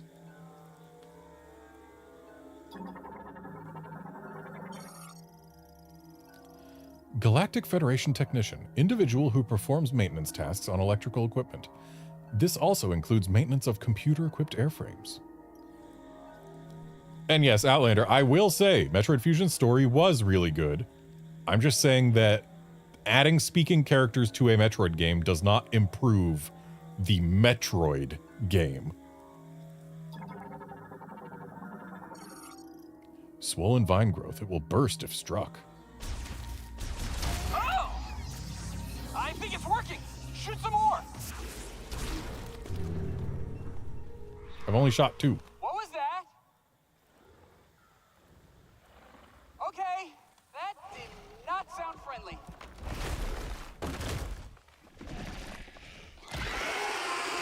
Okay, I got him. Oh, no.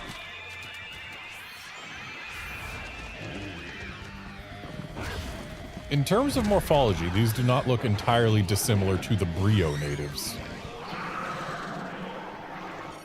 in Prime 3. Alien morphology, Jungle Griever. Griever variant of this area. It can leap to great heights and climb trees quickly. It has an extremely aggressive disposition and will use its arms and claws to attack its enemies at close range. When at a distance, it will spit poison at threats. A subspecies of Griever, the ferocious predator, is found throughout Vuros, which has adapted to densely wooded environments. Their exceptional jumping ability allows them to quickly traverse treetops and rock cliffs. They often hunt in packs and are known to attack other creatures indiscriminately.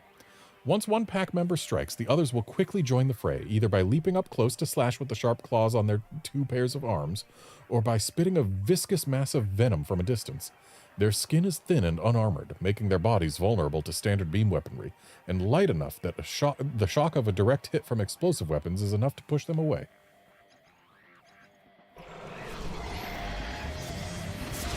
What are these things?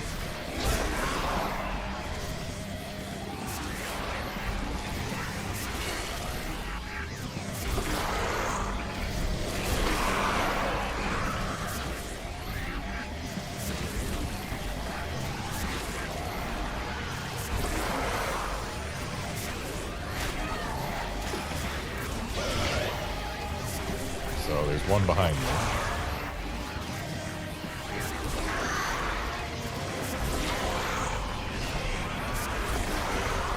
Oh no, there's too many of them.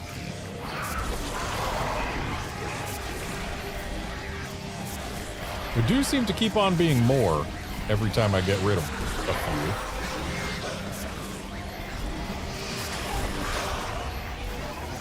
few. Be nice if I had missiles right now.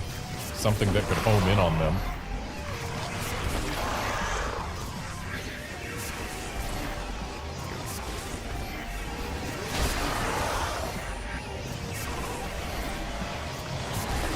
I'm guessing the room I skipped was a save.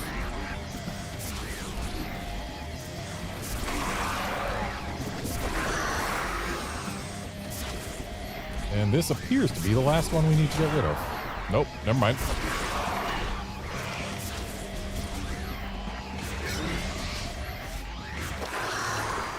Oh, great job. Now help me down.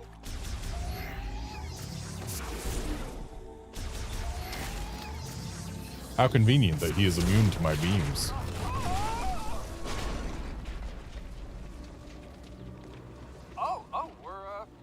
We're good.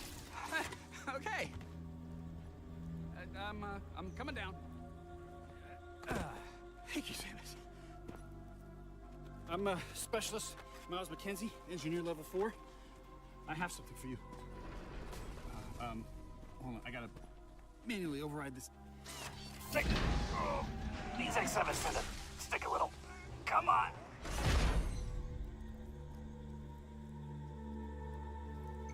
Oh, boy. See? Probably should have scanned that. Galactic Federation engineer Miles McKenzie, primarily responsible for golem maintenance at the UTO Research Center, skilled in operating, repairing, and modifying computers and machinery. Did you just scan me? What does it say? It says you're skilled in operating machinery. Oh, missiles.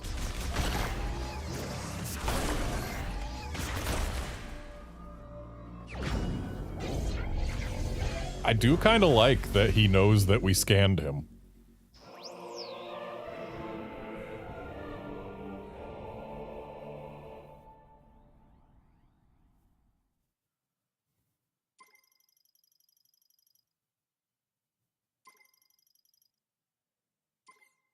Just a little token of my appreciation.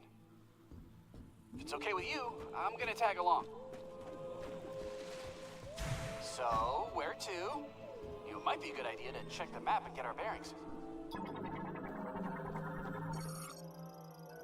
Artificial fusion of flora and fauna made using Lemorn biotech.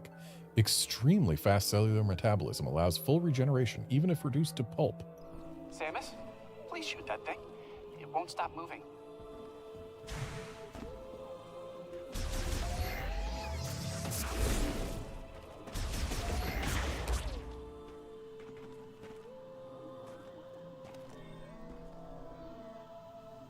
What is that notification you just gave me, Windows?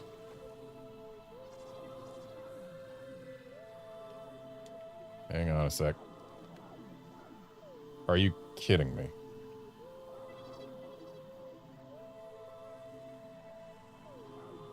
A program just tried to auto-update itself and required Windows' permission to do so, and therefore gave me a Windows notification. Thanks, game. Or not game, thanks, Windows. Nice. I wonder. I wonder.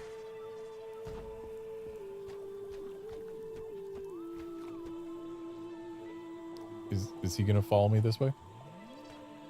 Miles? Oh, we can't get back the way we came.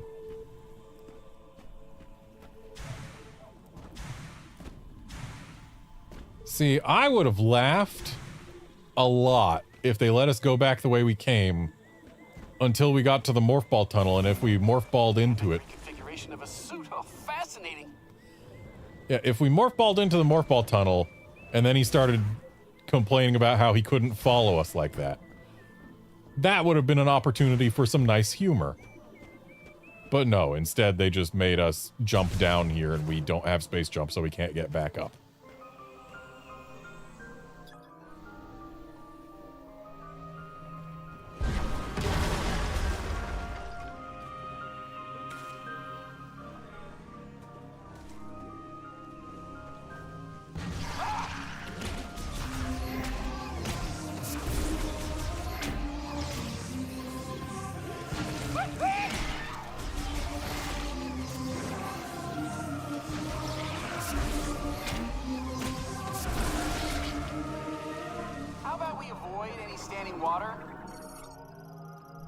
Spherical growths that Ononaltpalm's rootstocks use to store nutrients. The outer skin is very durable, but can be broken by a concussive blast. Those things seem pretty territorial.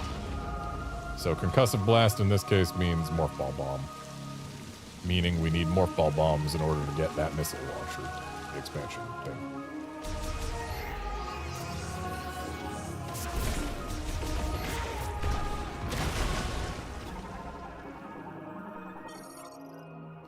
Five missiles from small missile ammo.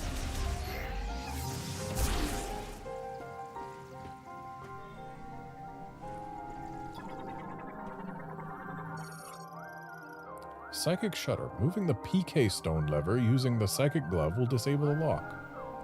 How do we open this? I don't see a lock.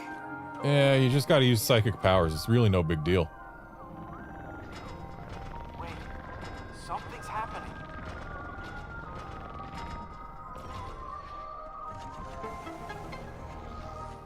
What? How'd you do that? I just said psychic powers is no big deal. Save station. Lemorne device for saving behavioral records. Also fully restores energy and ammunition. A device for backing up the status and condition of a subject, as well as a log of their actions up to that point. Once recorded, the subject's health and supplies are fully replenished. Using a save station requires a suit able to link and transmit its wearer's records to the station. I feel like they should have used energy instead of health. Because saying that it restores the subject's health implies that this is a medical device, which I highly doubt it is. But it restores suit energy. Wonder what's so special about that machine. Why hide it in here? It's a save point, buddy. Have you never seen a save point before?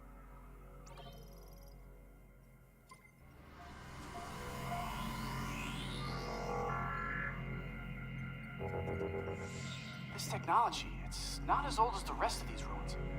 What do you think it's doing here? Acting as a save point for people playing a video game.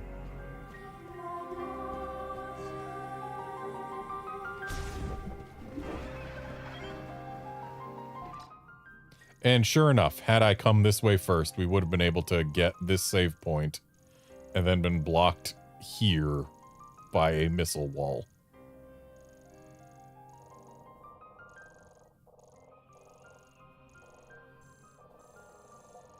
Also, the Great Tree's trunk isn't really all that big.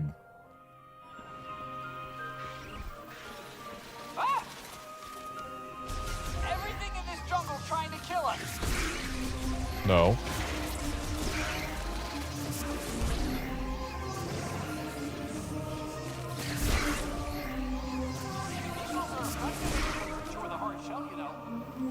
Right, they did say that, didn't they? Wow, look up there.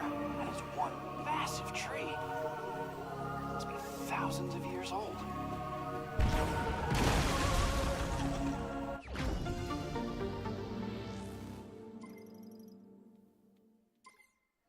Missile expansion. Interesting. Which reminds me, there was a statue that was cracked and didn't want to be exposed to missiles. I'm gonna go expose it to missiles. No, I'm not, because I cannot go back this way.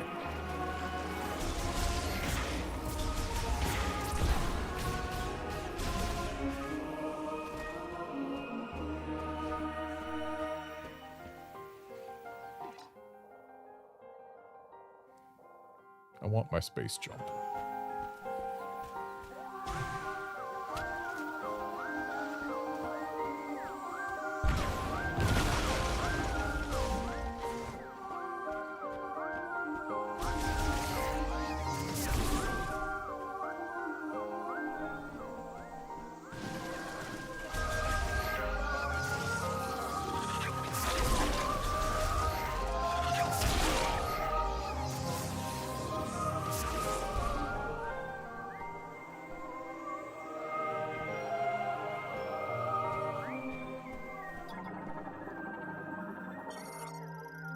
This bridge paves the way to the Temple of Memory.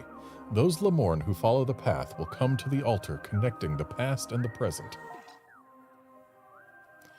Hear me, my Lamorne brethren. As you cross this bridge, reflect on the life you have lived, and consider the words that you would carry into the future. Hear me, my Lamorne brethren. As you cross this bridge, reflect on the experiences you have not yet had, and consider what you wish your future to hold. Just as we were the ones to create our past, so too are we the ones to forge our future. Can you read that? Yes. Hey, does that say anything about this place? They really don't want anyone in here. Must be a sacred space. Seriously, how'd you do that? Psychic powers, I keep telling you. So, when we cross this bridge, you're supposed to think about your past and your future. So, do that. Ancient stone bridge built by the Lamorne.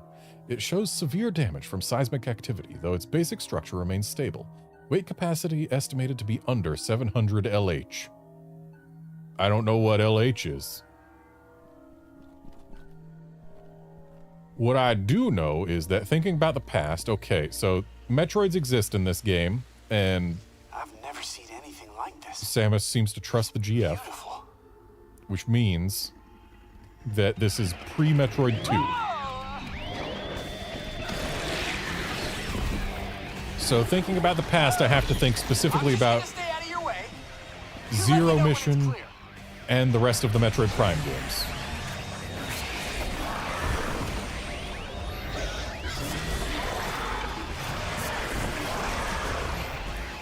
And thinking about the future, I have to think about Metroid 2 through Metroid Dread.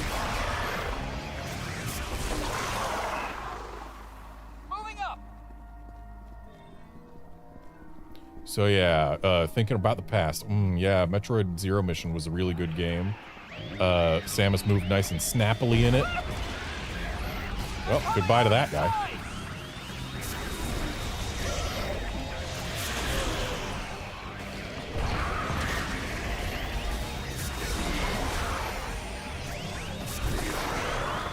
Man, all those past Metroid games, that we sure did fight Ridley a bunch of times.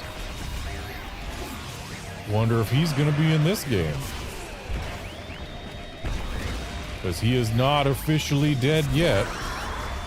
But then again, he's probably not gonna be here because it would be kind of weird. Thinking about the future, man. Stretch. I'm going for it. Cover me. Wouldn't it be cool if someday we turned into a Metroid and fought Kraid again Oh, you said that one flying. in a way that we could use the Morph Ball bombs out of sequence to get an easy kill? Man, that would be pretty neat. More of them.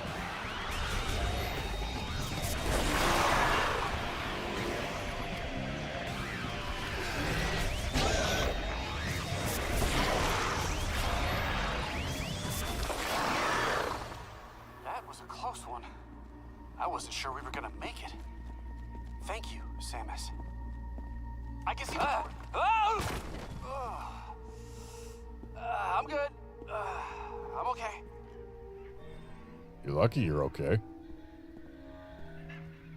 And Outlander, just because this game and Super Metroid are both 20XD9 does not mean they are the same 20XD9. Because if Super Metroid is 20XD9, then it would have to be at least 20X plus 1D9, maybe. Either that or this game, Metroid 2 and Super Metroid all happen in the same year, which would be odd. I mean, Super Metroid does happen, like, immediately after Metroid 2. But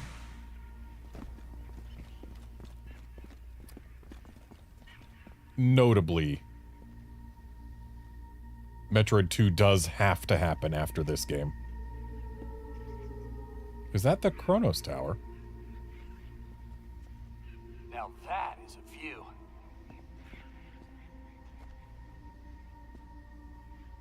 Oh. It wasn't the sacred tree that we went around earlier. The sacred tree was farther away.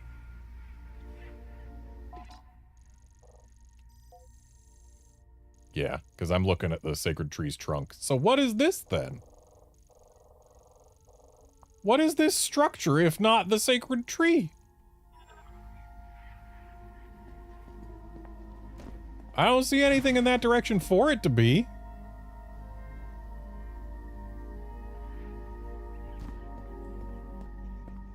I wonder. Oh, You're not going to mention how we jumped off and then just reappeared here? Okay.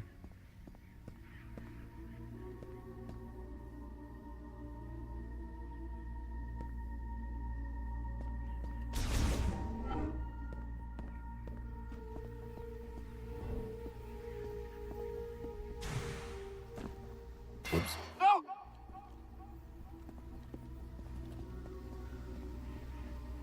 I was trying to land on the edge and stay there, but I slipped.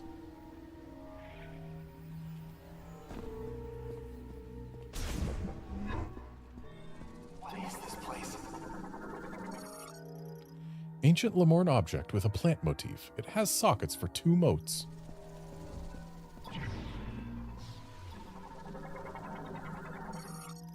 Psychic box opens when energy is received by its linked sensor. Psychic energy concentration detected inside.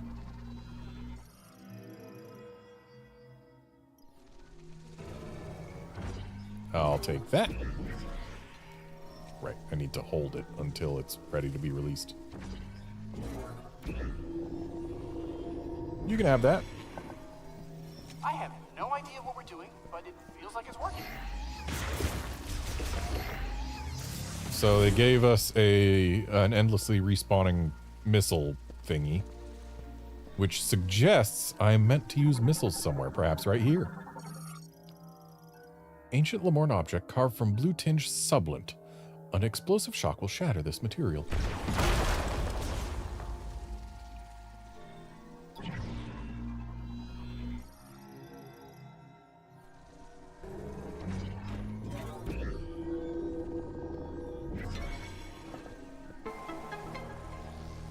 Well, I'll be. It did work. Gate-lock structure built into the Lemorne shrine. Traces of psychic energy emanate from its center.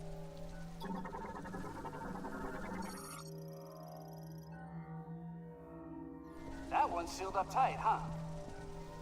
Yep, but I bet this'll help us. Control beam generates a charged psychic beam that can be controlled via telepathy. Time slows to a near standstill while the beam is in flight.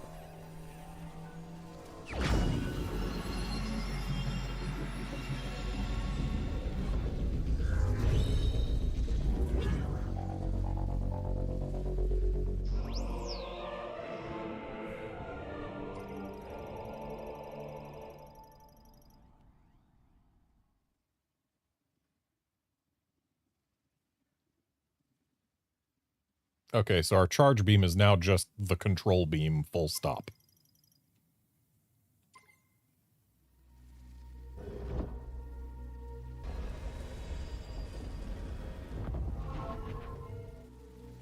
You found something for your suit, didn't you? Oh, wait, no. The control beam is only used in psychic visor mode.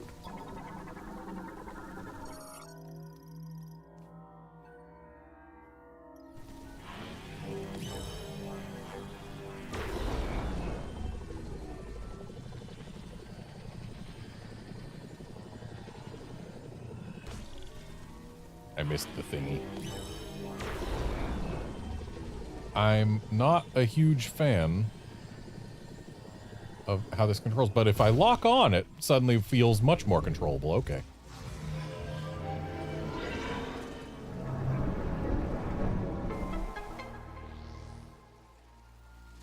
That door just opened all by itself. No, it didn't. Did you not see the thing I fired in the hole? Maybe he didn't see the thing I fired in the hole. Sacred fountain made from umozanite. The water is sourced from underground ruins, which allows its temperature to remain consistent throughout the year.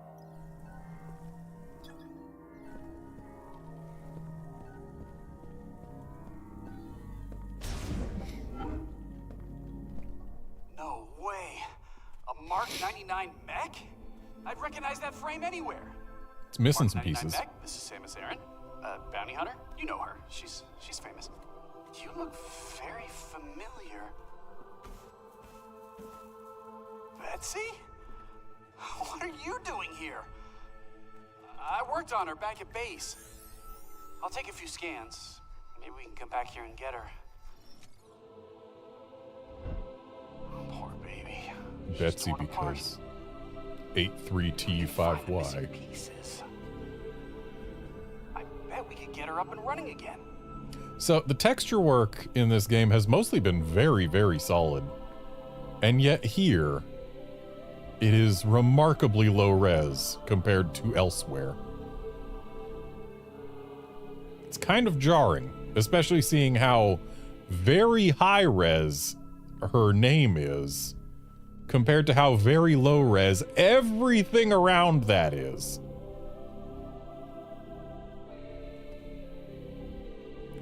But I suppose that's what happens when you work with low res metal but high res paint.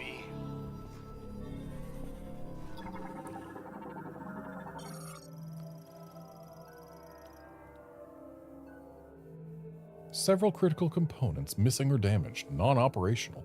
I poured my heart and soul into that mech. Poor Betsy.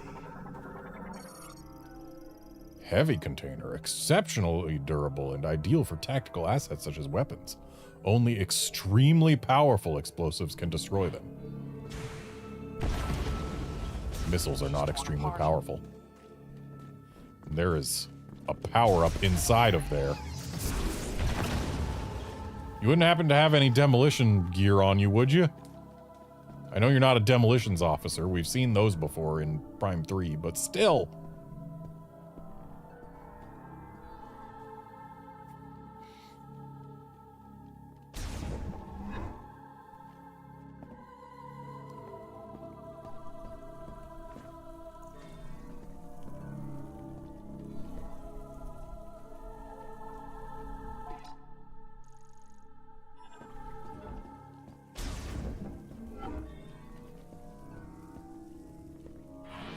Hold up.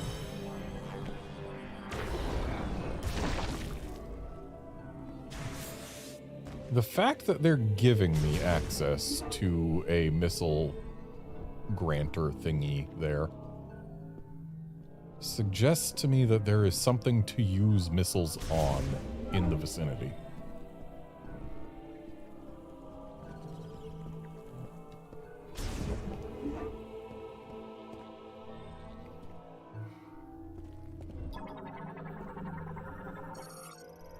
Control system built by the Lemorn, used in the Machine era, currently inactive. Look at this place. Circular aperture, presumably used for ventilation. No blockages detected on the other side. Door sensor received repairs during the Machine era. These repairs require power to operate, and the door is not receiving any current. Offline. This plane's tech is a marvel.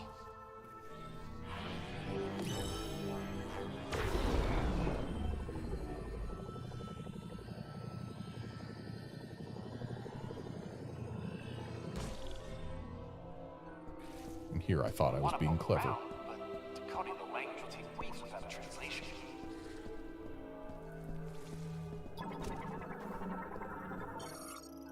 Bomb slot activates any linked devices when concussive blast is detected within. Currently Just offline. gonna push buttons and see what happens.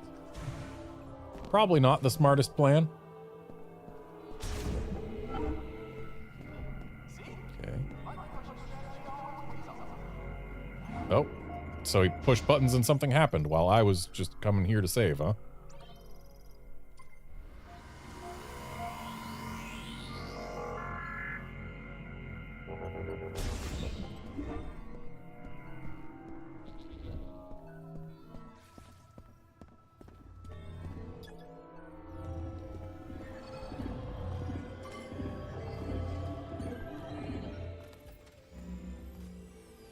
Wait, you can interface with their tech, which means you can understand it, which means you've received translation data, which opens up a world of possibilities. Once I get this working, we can use this tech to our advantage. I just need remote access to your logs.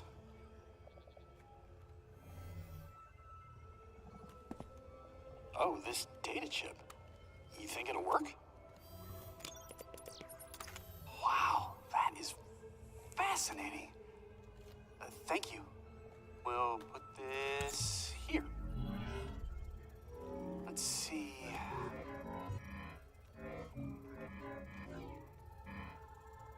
This should do the trick.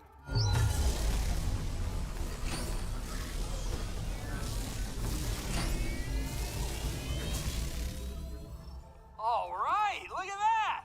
We got power!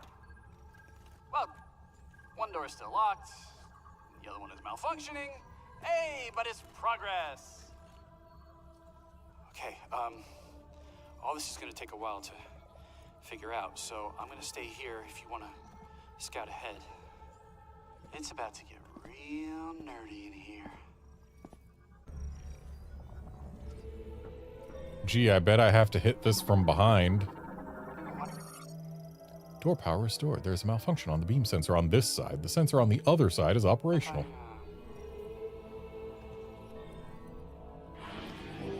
It's almost as though I could see it coming, because the only places we've been asked to fire the control beam is through holes.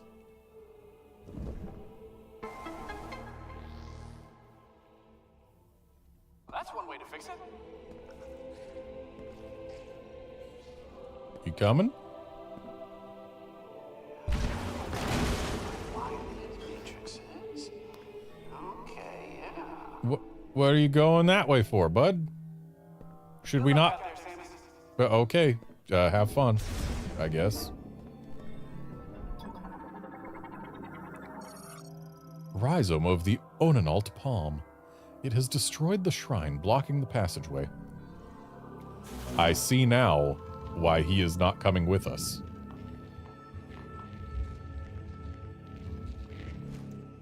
We need morph ball bombs.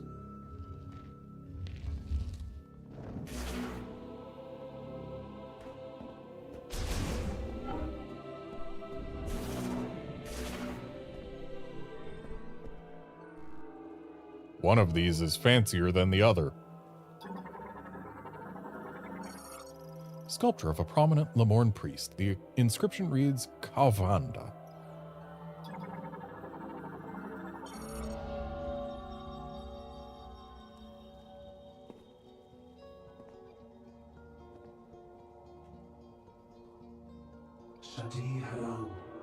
Chosen one. Welcome to our temple. This is the Temple of Memory.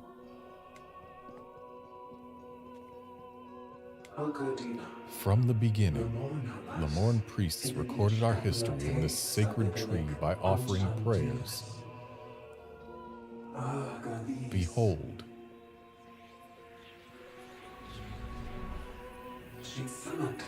Our legacy is preserved within. Born from this tree is the memory fruit. Legacy compiled within the tree will be inherited to the memory fruit. For the memory fruit to grow, you must seek the green energy crystals, which have been scattered throughout the planet. Deposit green energy crystals upon the altar of legacy. We place our faith in you, chosen one. Please carry the memory fruit to a new world.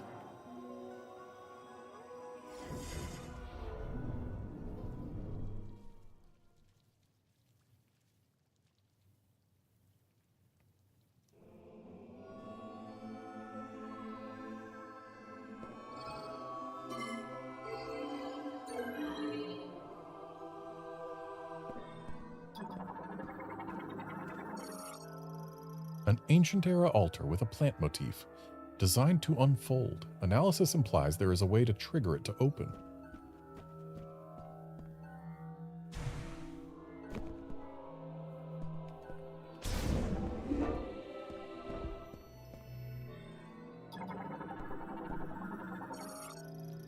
pressure platform for releasing the system's psychic lock.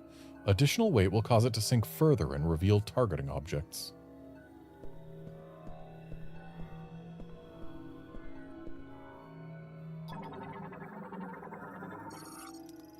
Hemispherical metal lid that can open and close. Psychic energy detected inside. Analysis implies it works in conjunction with the pressure platform. Psychic lock linked to the triple target. Simultaneous exposure of all 3 targets to psychic energy will release the lock.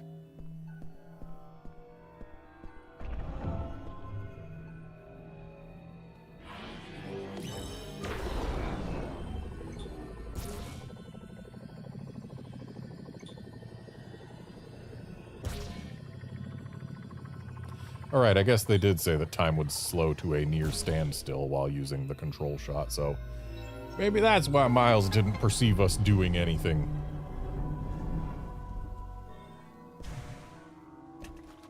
Got another morph ball berry thing.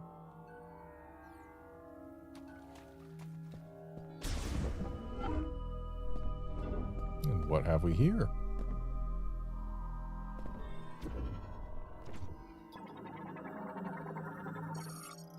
Psychic recording data playback device emits images and text recorded within a mote. These signals can be interpreted only by those who have psychic abilities.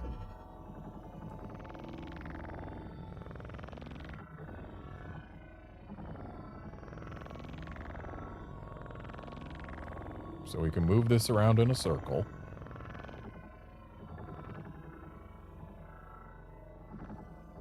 But we can only move it around in a circle. So I don't yet know how to interface with that. Stone sculpture of a common Lemorn priest. The storage at its feet holds motes for making psychic recordings.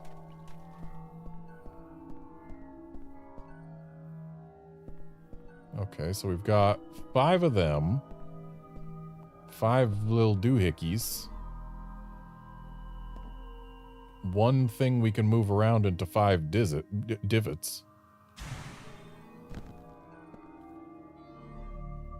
Standing in the middle doesn't appear to do anything. I am clearly missing some sort of information here.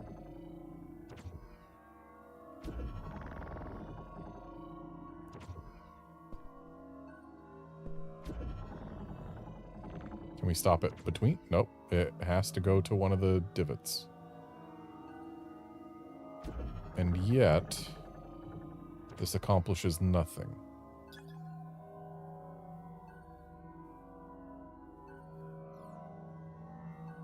So I'm guessing I have to bring additional motes or something?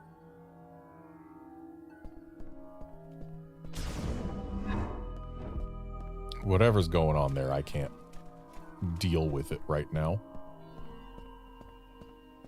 So onward, I suppose.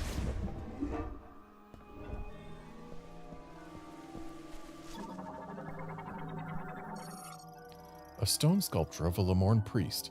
It bears an inscription that transliterates to Vakun and includes a description of the individual. A stone sculpture of a Lemorn priest. It bears an inscription that transliterates to Lakash and includes a description of the individual. I did say Mirasi view in logbook. Lakash, a sculptor who loved solving mathematical equations. He discovered several equations that could be formed into psychic objects, leading to the design of a unique sealing mechanism as well as its keys.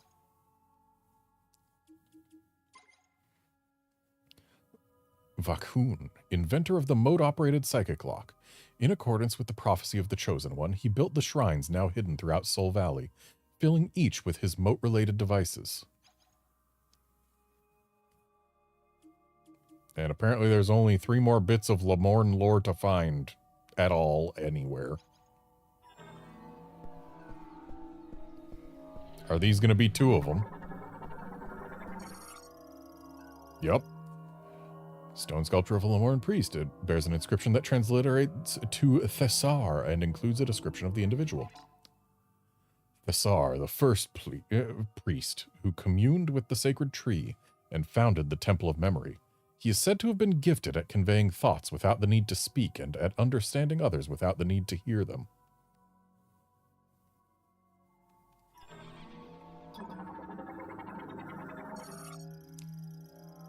Transliterates to Shay.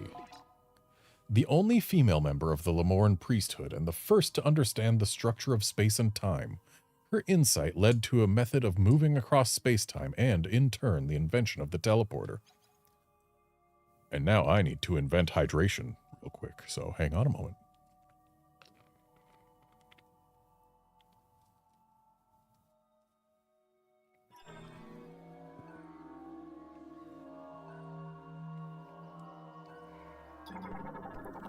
Water sure is nice.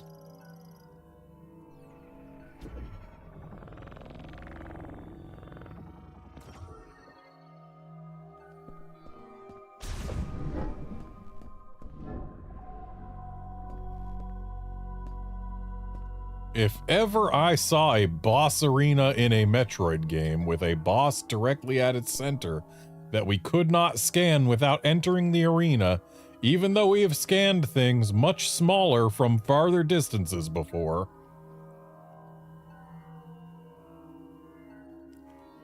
So, we're about to fight a boss.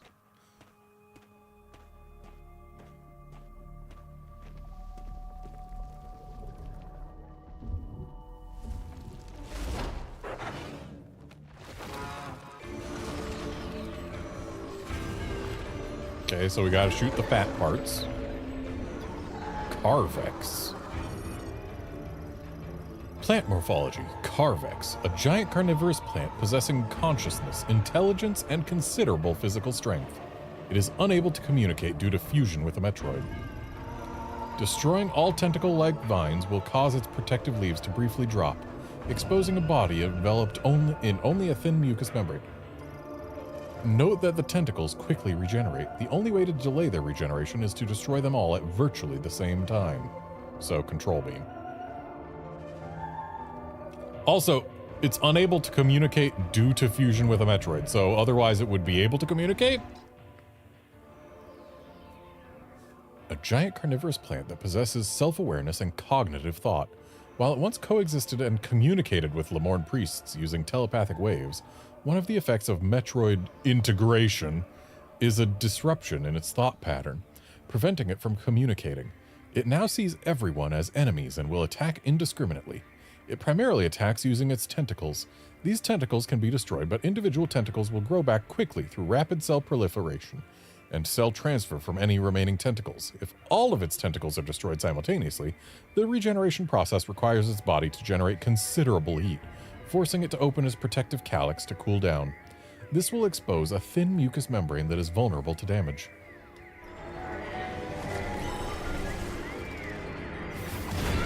Ow. Rude.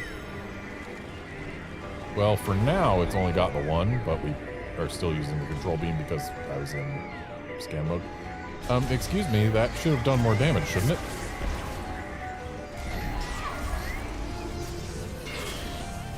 Fancy that. It reaches pretty much exactly far enough to cover the entire room. Oh, I see. We gotta get it completely exposed. Plant morphology. Carvex's pollen sac. Pollen bags released from the ends of Carvex's tentacles. They possess propeller-like wings and fly by riding wind currents. Okay, looks like all of the scannable parts of this boss are in fact their own logbook entries. So time to not miss any of them. Carvex is capable of ejecting pouch-like pollen sacs at will. These sacs have 4 wings that function like propellers, allowing them to move slowly through the air and home in on targets detected using a natural thermal sensor. When a pollen sac lands on a target, the sac will rupture, causing damage. This behavior indicates that the sacs primarily serve as a means of attack rather than a method of pollination. And yep, the tentacle itself is a scan. The vine. Tentacle-like appendage capable of being both rigid and flexible. It can be temporarily destroyed by damaging the bulging portion along its length. Carvex's tentacles are normally hidden beneath the ground, but it will reveal them if it detects danger. The tentacles have extreme elasticity, making them very flexible. This allows Carvex to attack by swinging them around like long whips. Swollen protuberances on the tentacles indicate the areas that facilitate Carvex's fine control of its limbs.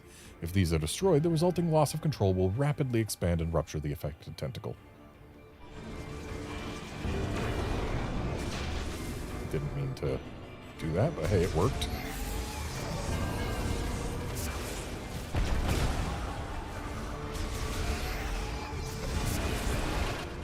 Okay, it's not gonna give us another scan now that it's in weak point mode. And now there's gonna be 2 tentacles. Because of course there are.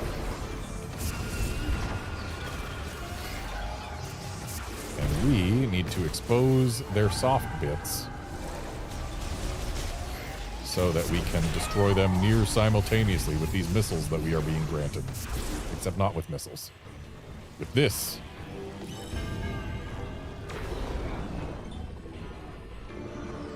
So we gotta get that.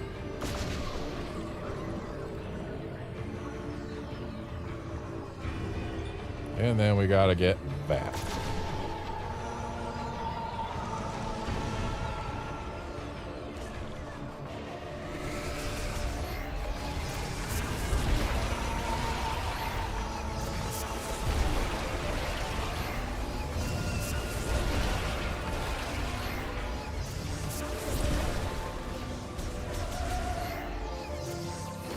And now 3 tentacles. Who could have seen that coming?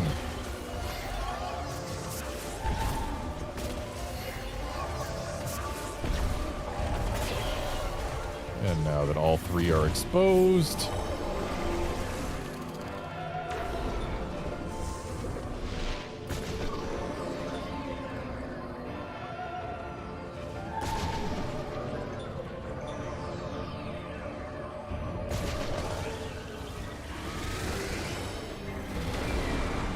Okay, didn't intend to use control beam for that. Wow, that appeared to do no damage.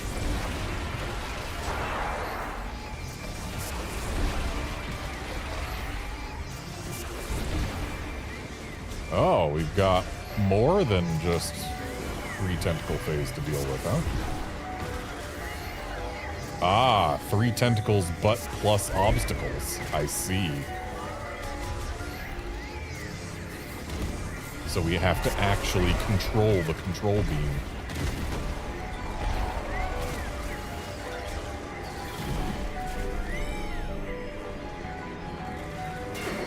Whoops. Okay, so hit that, then go through one of the openings, then hit that, then go through one of the openings, and then hit that. Now, time to finish this boss off.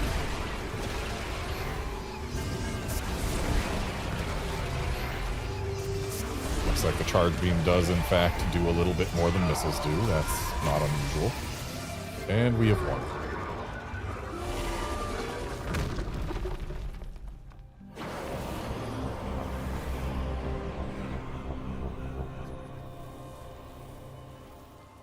And now it's a happy little flower.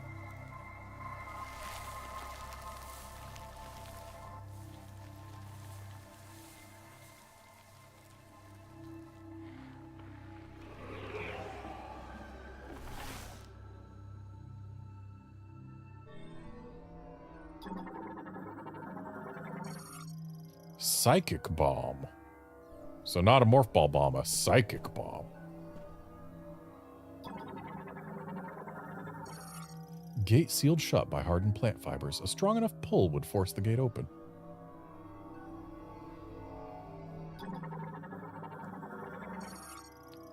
Unannulled palm rootstocks blocking a small passageway. The rootstocks can be cleared with a concussive blast.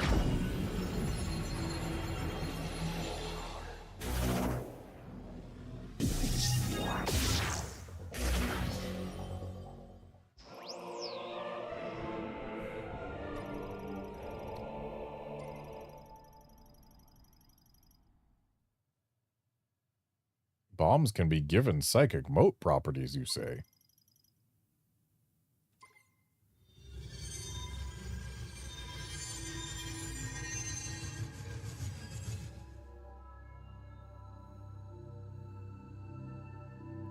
Gee, I wonder what they want me to do here. Bomb slot for operating the sacred shrine. The impact of a psychic bomb detonation inside the slot moves the pedestal. Gazing at the Lemorne statue while on the pedestal then activates the shrine. Sacred Shrine teleports the Chosen One to an alternate dimension that houses a teleporter key, activated by gazing at the statue's forehead. The sacred shrines are single-use teleporters prepared by the last priest Chatoya as a way to access the alternate dimension where the master teleporter keys are kept. When not in use, the shrines themselves are also placed in an extra-dimensional space, though they are linked to each Key Guardian in such a way that they can be summoned to them at will. Key Guardians will summon their shrine only for the Chosen One. However, if their body were to die and their consciousness dissipate, the shrine will appear on its own.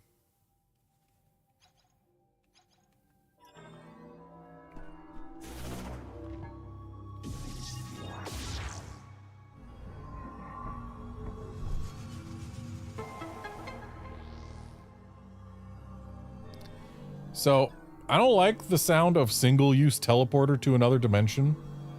Just saying. I want it to at least bring me back.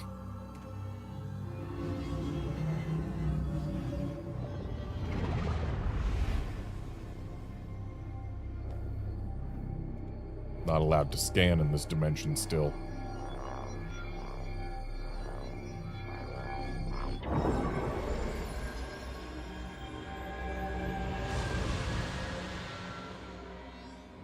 Oh good, it does bring me back.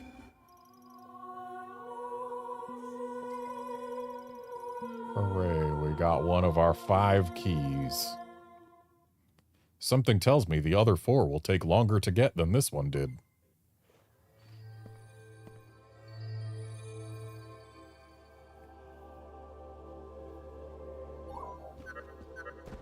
Samus, do you copy? Yeah. Booyah! Long-range comms are back online. Oh, did you achieve your objective? There's something I want to talk about. Meet me in base camp? I don't believe we've established that there is a base camp yet, so... Yeah, I figured it's where you were, and I do recall seeing that flag there, but you never once called it base camp before now.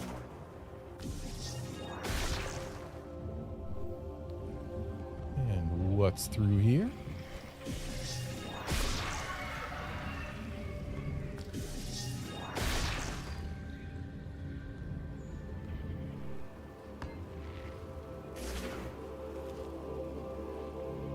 I hear an item, but it's blocked by webbing.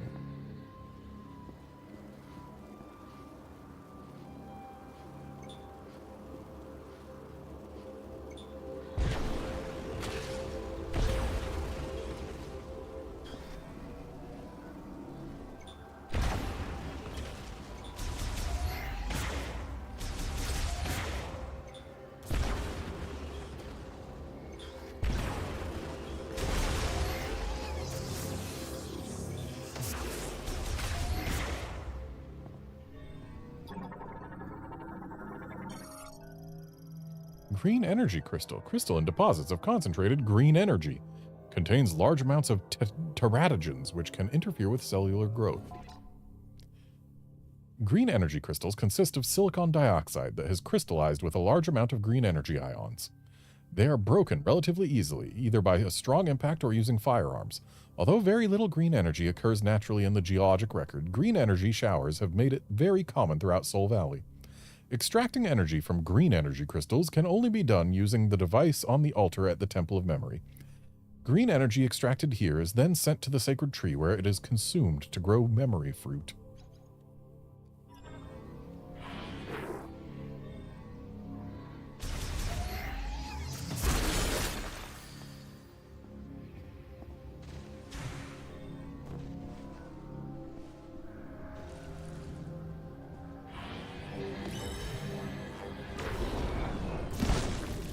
I don't like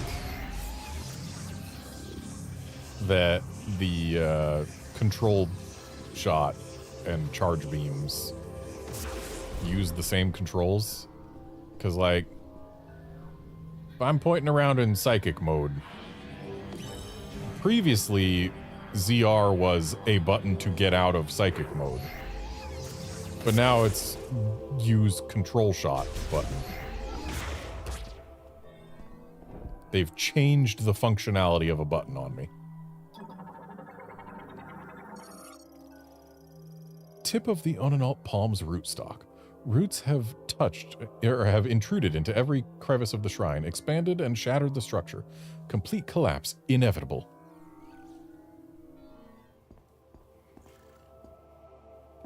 I feel like inevitable complete collapse is a bad thing.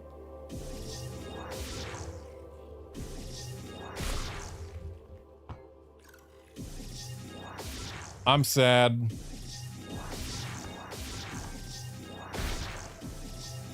Why am I sad? Because we don't have Bounce Ball. Every Metroid Prime game since Metroid Prime 3, which isn't a lot now that I think about it, but Metroid Prime 3 and the trilogy versions of 1 and 2 gave us Bounce Ball as soon as they gave us bombs. Because, hey, once you've got bombs, you can jump. Oh, nope, I do have Bounce Ball. It's just only on motion controls. That's... Oh, no, it's also on X. Why is it on X?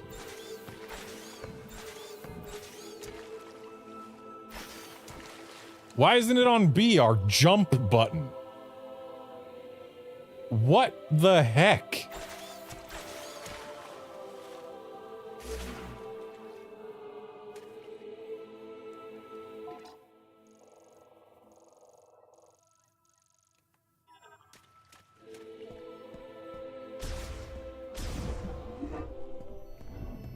Can I interface with this now?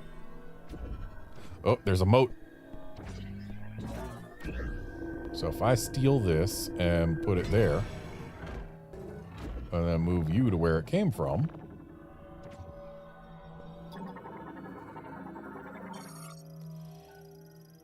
In the distant past, a mass of burning rock fell from the sky to the jungles of Euros. Once this rock, which was itself poisonous, had cooled and hardened, a small carnivorous plant took in the poison it carried.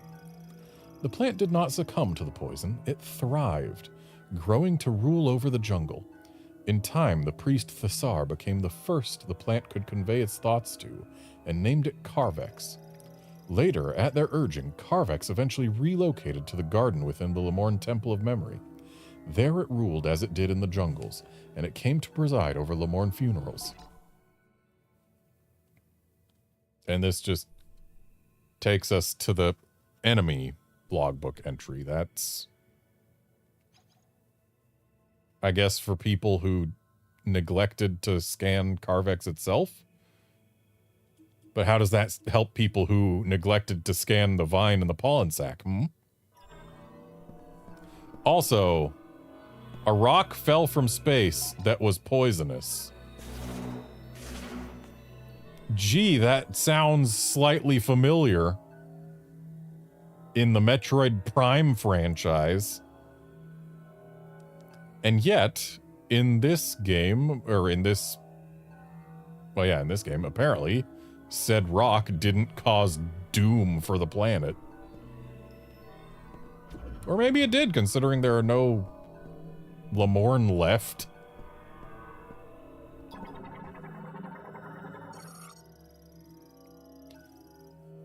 Writing surfaced on the Lemorn statue decrypted. Within the moat this statue holds is a history of the guardian of the temple garden. To reveal these truths, place the moat into the playback device.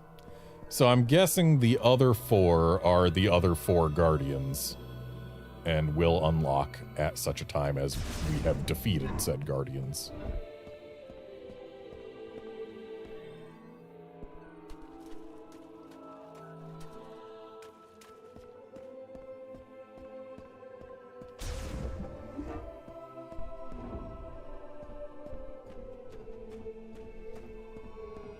Here you go, have some green energy.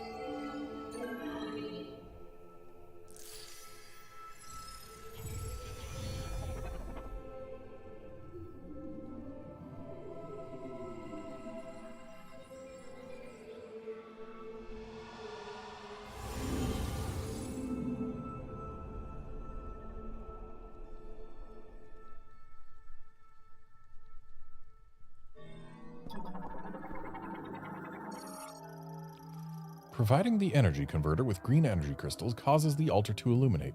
This illumination will grow as the sacred tree absorbs more energy. Okay, so we got the outer casing off this thing, and now it's just going to start glowing more as we put more crystals in it, apparently.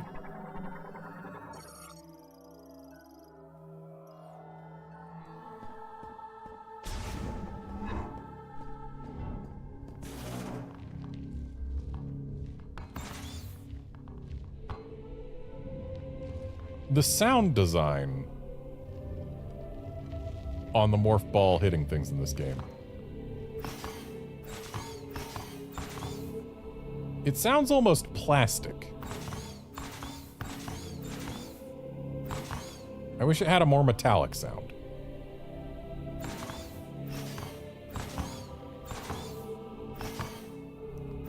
Because right now it sounds not entirely dissimilar to like pool balls hitting one another.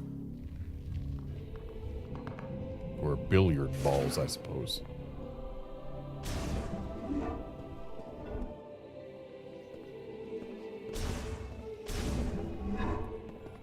Man, they did not design these for humans. Oh! Whoa! You are sneaky quiet, you know that? Hey, I'm glad you're back. That data you gave me earlier is really coming in handy. I've been able to translate the Lemorn language. This planet, Viros, doesn't appear on any of the known star charts. Might as well be a ghost. I tried sending out a distress signal, but there is no activity in this sector. It is eerily quiet. We could be anywhere. Or we could be nowhere. According to these maps, we shouldn't even be here. From what I gather, the only way off this planet is to retrieve 5 teleporter keys. Now, I'll do some digging to see if there's any way I can support you. Now that our comms are working, we should be able to share data. I can provide you with intel from here. What do you say? Teammates? Excellent. Hey, stay safe out there, Samus. I'll be here if you need me. I do appreciate that they're not having Samus herself talk.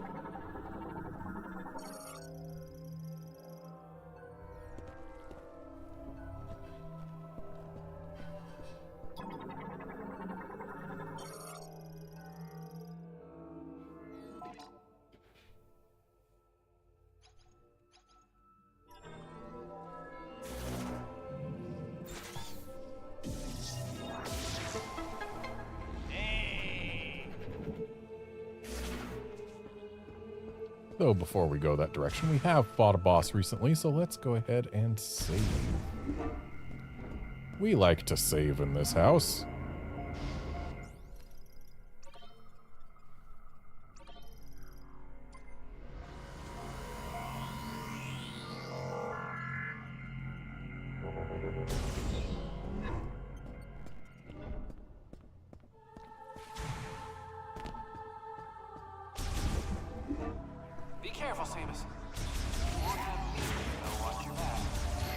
I never have.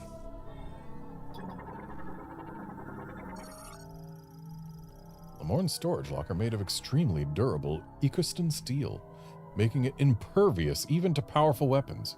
It will open if a current is passed to the electrodes at both ends.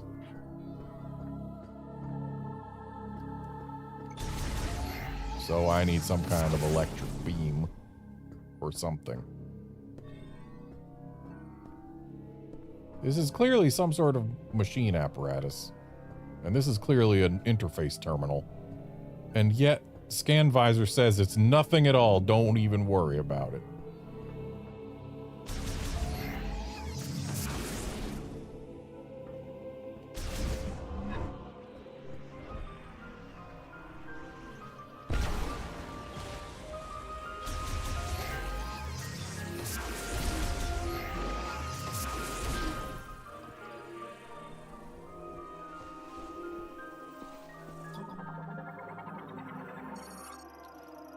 Container carrier vehicle rails. Rails running from the cargo launcher to the temple. Deterioration dates them to the Lemorne's machine era.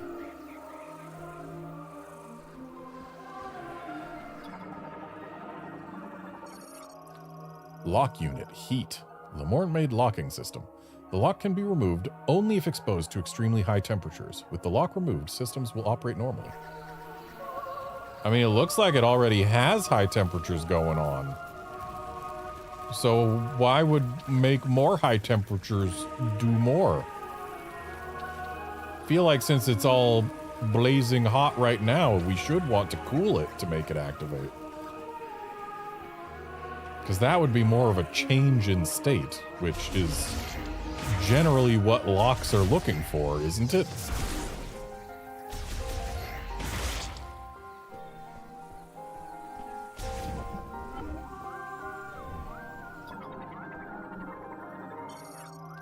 Cargo launcher, machine-era cargo transport system. Uses ballistic technology to launch specially engineered capsules that are typically loaded with materials and goods. Am I going to be materials and goods?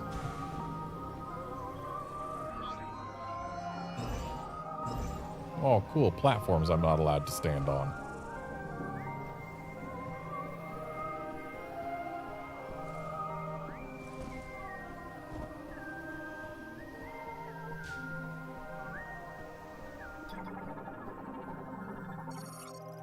Cargo launcher activation switch. Activates when the sensor in the recess at the top detects a concussive vibration.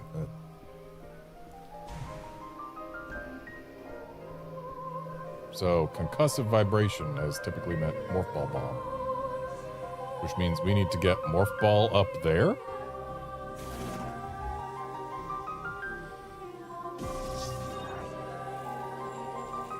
Oh.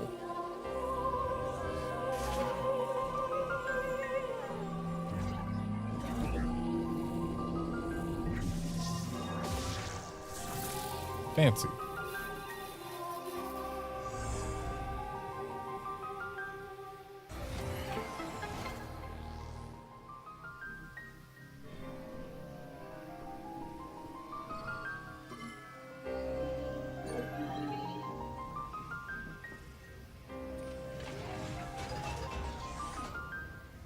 This is not meant for personnel transport, Samus. It's also apparently not functioning at perfect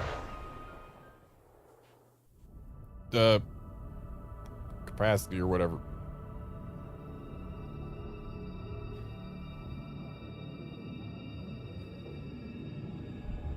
Oh boy, another Windows notification.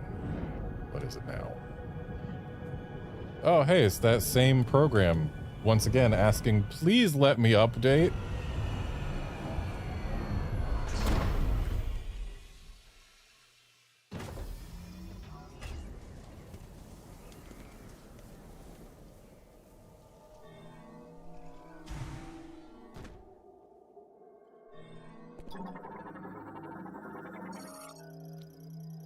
Cargo launcher installation in Fury Green has malfunctioned. A misfire sent its capsule off course and it performed an emergency landing in Soul Valley. Hang on a moment. We've got another Windows notification. Windows, can you please? It's that same app asking again, please let me update. I said yes the last time.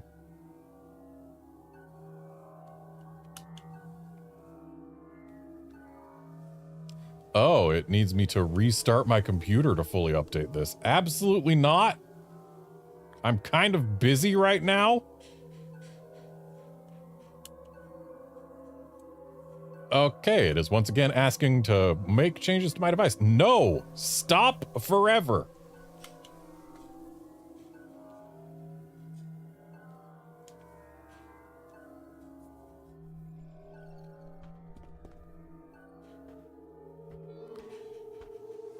Yeah, Samus, this is why when we see a thing that's meant to launch not personnel, but packages, we don't just get inside and get launched with them, especially not if they haven't been used for like millennia.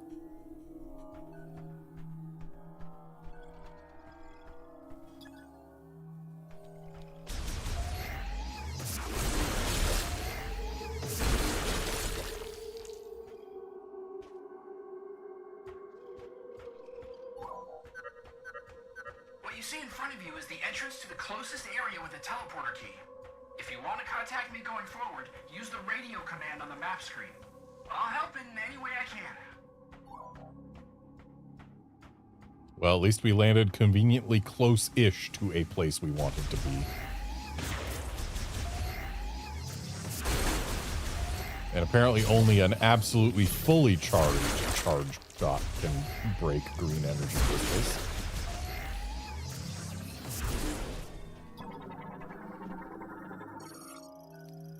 Rock rich in gibardome.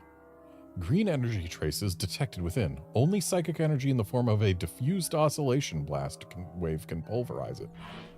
I don't know that that's a thing I can do yet. If it is, then it's this. Nope.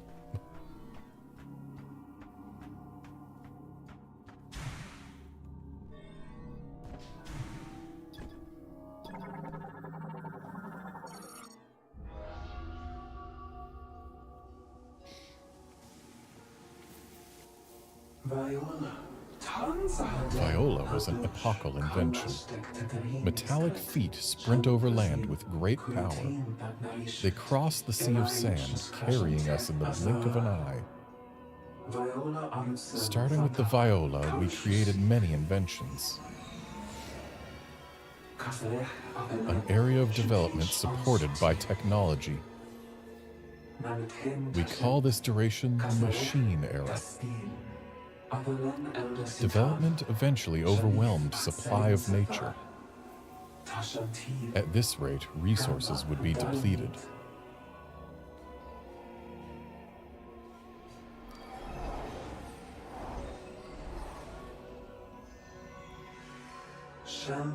With this thought, we determined our farewell with the machine era. To preserve the existence of Vuros, our world.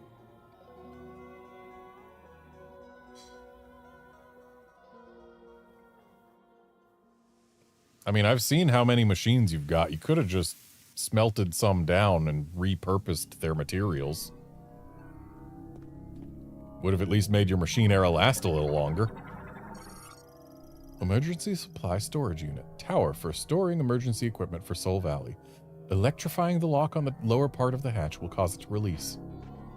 And give us an energy tank, but alas, apparently now is not the time. And this one's already been raided.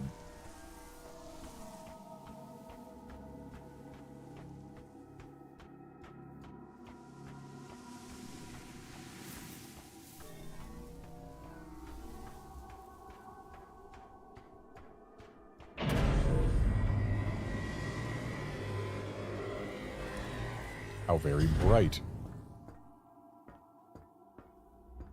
I'm gonna fight something in here, aren't I?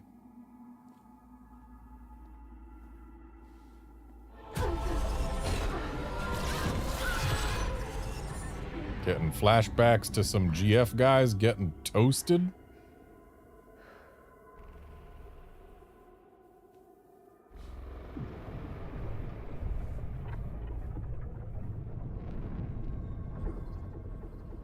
Well, that seems potentially problematic. Oh, hey, fellas.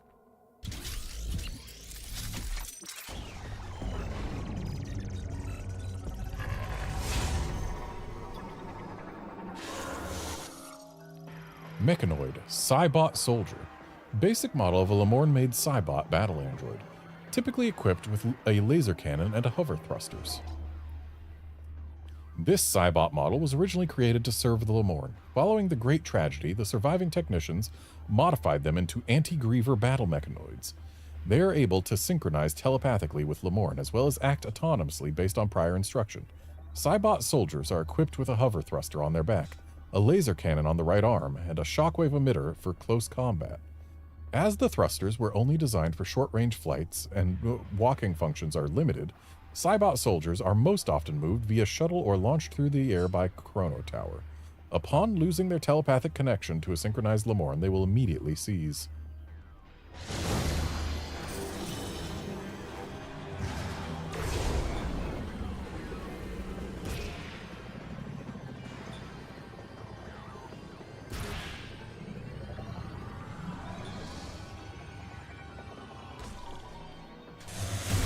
excuse me, why didn't that last one take damage? Guess we gotta hit them from the front for them to be harmed?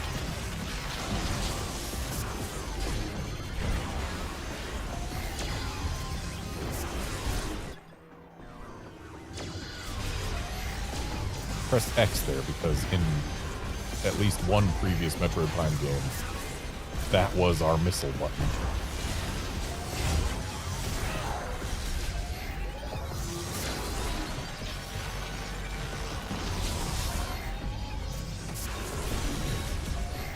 Oh, we're getting more.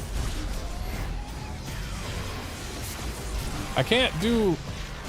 Yes, I can do a dash jump. Just have to rapidly double tap speed.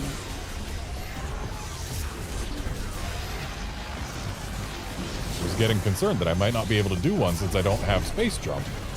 And it required a double input, but it seems we're fine.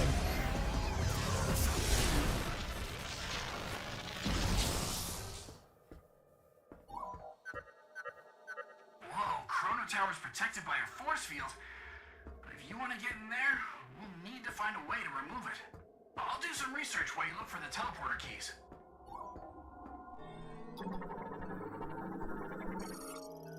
Lemourne container, used to transport materials and parts. Durability is unremarkable, breakable using ordinary firearms. And yet we are learning nothing about the larger container.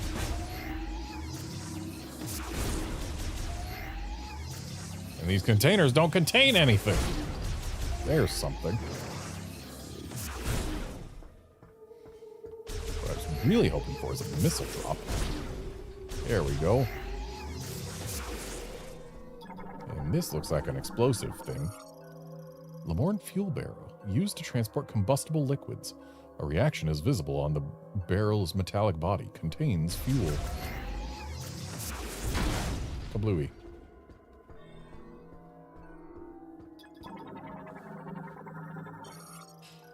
Viola tunnel. Transit tunnel for use with Viola and other vehicles. It can be opened with the Viola spinner.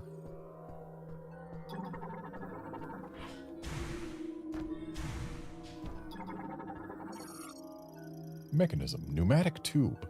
Uses air pressure to transport small items for tunnel maintenance and management. System malfunctioning due to impact. Use caution.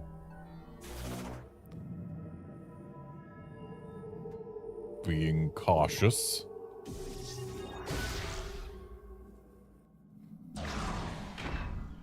I feel like the lid should have closed before I got launched up. Just saying.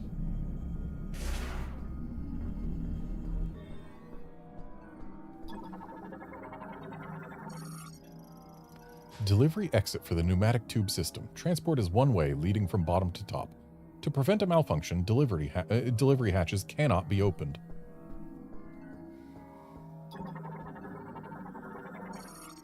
Tempered glass barrier that divides the security area. The glass is cracked and can be broken by a strong impact.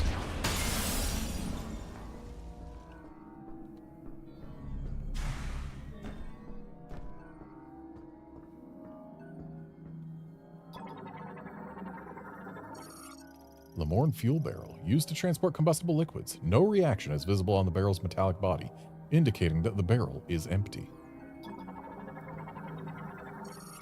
Conduit for maintenance tanks. Entry hatch currently open and has safety mesh installed. The mesh can be removed with a strong impact. Well, I have a strong impact. That looks like a way down. Do I want a way down right now? Do I want to stick around? Looks like what I want is a way down. Because I don't see anywhere else to go or anything else up here.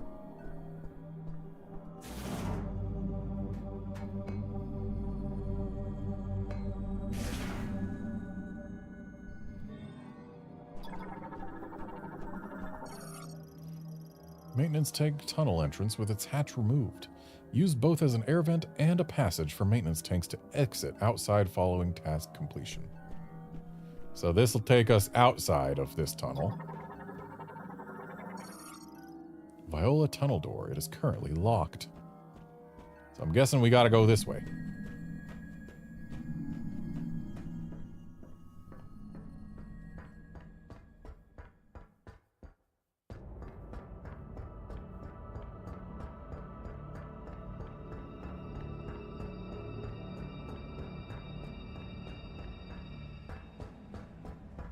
How nice of them, making us not have to manually run the whole way.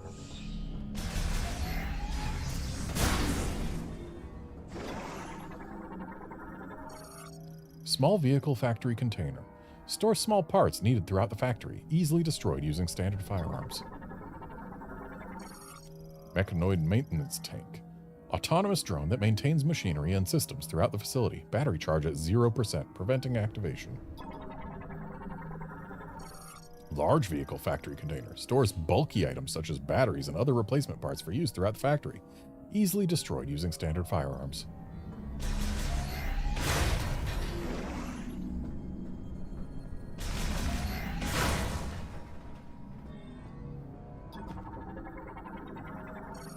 Viola tunnel shutter. It is currently sealed.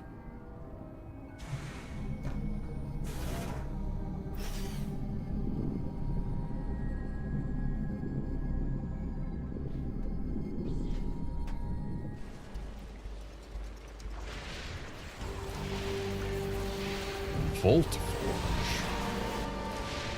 Nifty looking. Reminiscent of the Sky City in Prime 3, but much more weathery.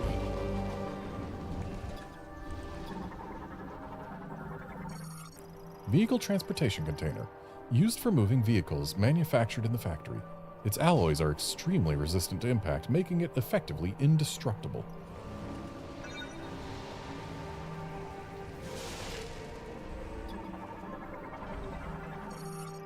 Lemorn Lightning Rod allows vehicles to move safely beneath Volt Forge's frequent lightning strikes. Mechanism Viola Spinner uses kinetic energy from Viola to activate linked devices, currently offline.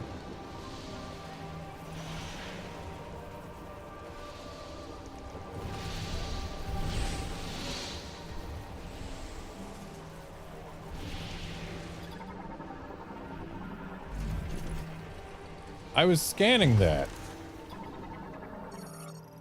Wheeled vehicle gate automatically opens and closes for vehicles online. Apparently, I am a vehicle.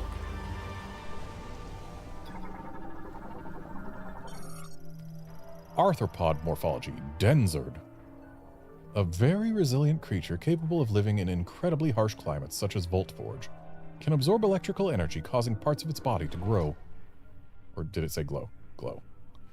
Denzards are one-eyed arthropods with thin shells and a pair of forelegs they use for dragging their body. The internal organs of a Denzard will not function without an electrical charge.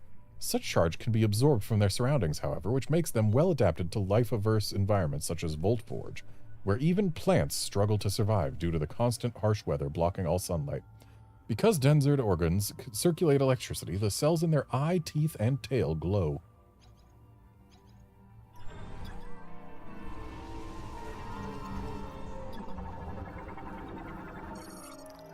Vehicle light delivery truck transports vehicle containers and other goods for delivery. The truck is considered symbolic of the Lemorn machine era.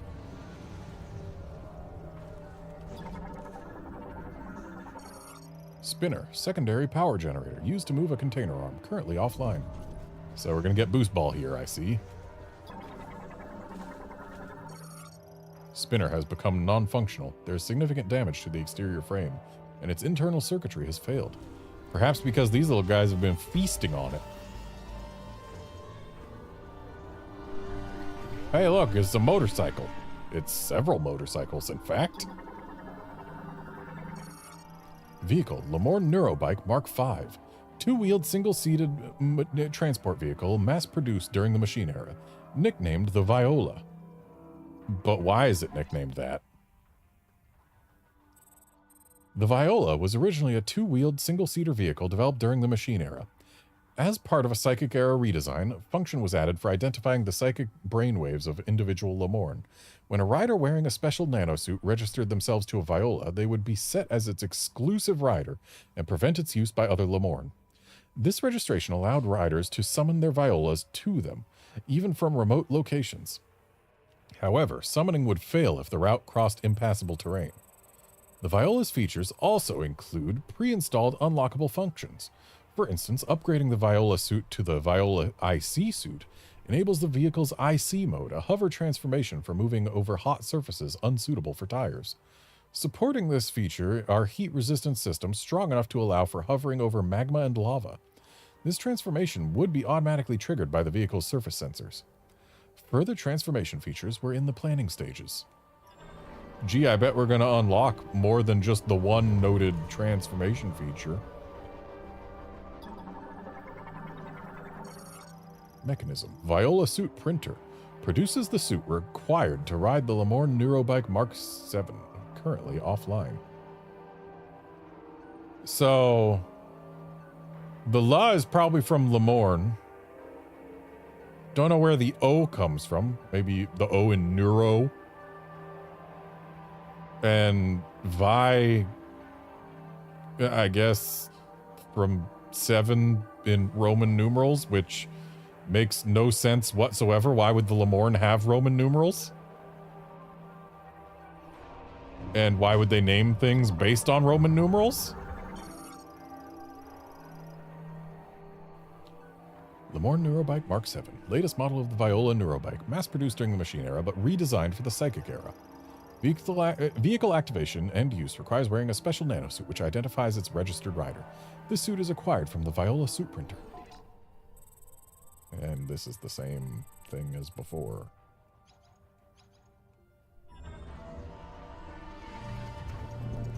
And the suit printer does not appear to currently be online. So we've got some doors.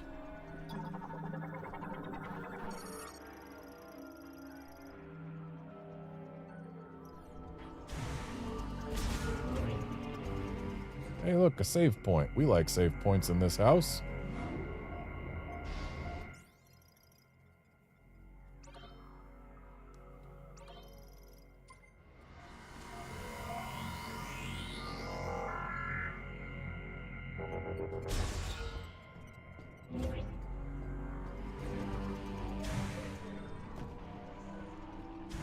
Is that a really, really big spider ball door? Door sealed with an emergency security shutter. The shutter will release once the emergency has been resolved. Just the texture on here, the design of it, looks remarkably reminiscent of the spider ball tracks in Metroid Prime 1.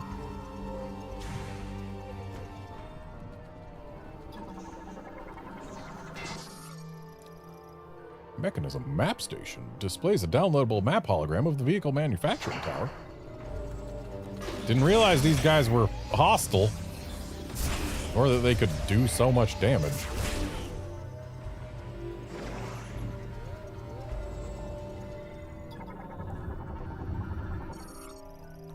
Access code approved. Displaying vehicle manufacturing tower 1 hologram. Data download authorized.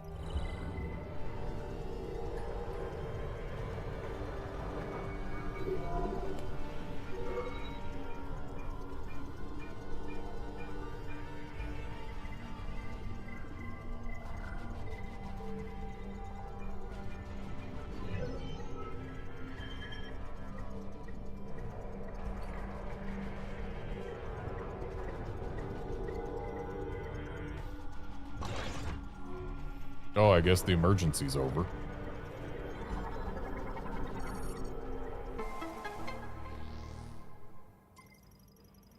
So the emergency was that nobody had downloaded the map recently?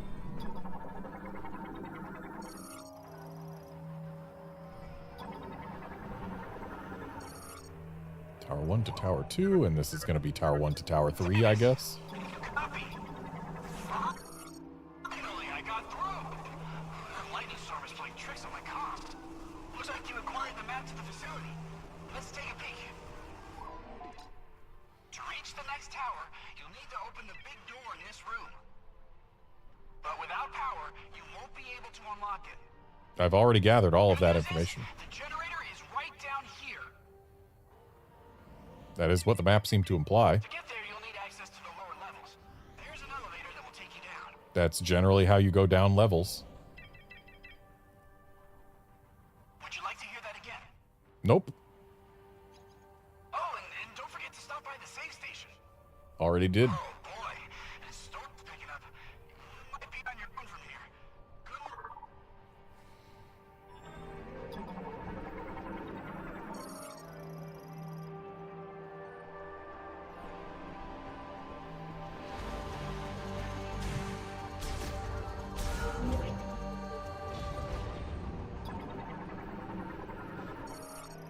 Elevator recall terminal. Elevator activated. To operate, touch the hologram at the center of the elevator. Lamorne-made elevator activated using the elevator recall terminal. Once online, touch the hologram to operate. Large battery for powering the elevator. Charges using lightning strikes, allowing the elevator to operate while the main generator is offline. Lock unit. Lasso. Lamorne-made locking system. The lock is designed to be pulled off. Transport tube. A network for moving small cargo. Currently offline.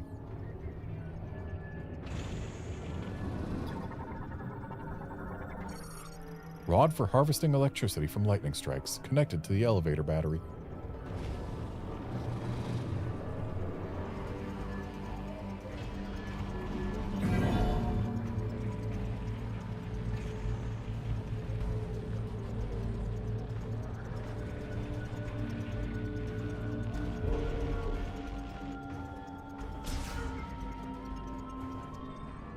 Just making sure there's nothing else here.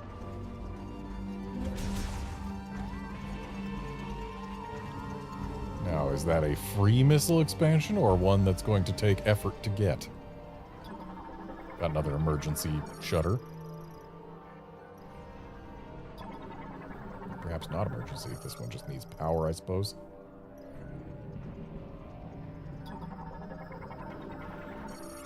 High voltage electric discharge emitter. Passes evaporated particles through plasma, giving them a positive charge. Currently offline. Ion collection cylinder. Collects free-floating ions created by the deposition process during manufacture, storing them in a gas under high pressure. Gate built into the cylinder's support frame. Its lock can be released using the nearby linked device. Spinner. Secondary power generator currently offline. Plate platform. Secures Viola for transport during manufacturing. Currently offline. Well, I guess there's just one way to go.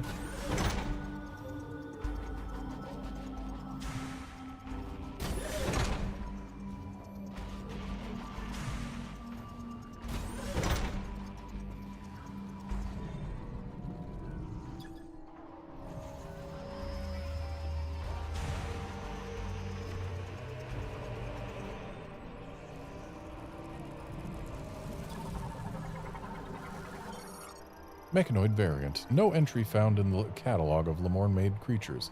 Analysis implies it was produced by a powerful AI. Designation information is engraved on it, deciphered as Mecha Rat. A mechanoid variant with no entry in the catalog of Lamorne-made creatures. Mecha Rats are assumed to have been created by the factory's administration AI. Their bodies are powered by electricity and composed of the same materials as a Viola. Being smaller and lighter than maintenance tanks allows them to reach anywhere in the facility, while cameras in their eyes capture video for the administration AI to collect, view, and analyze. And they hurt to touch.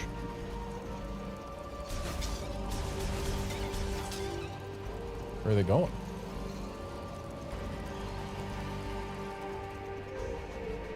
So you just despawn when you touch this gate, huh?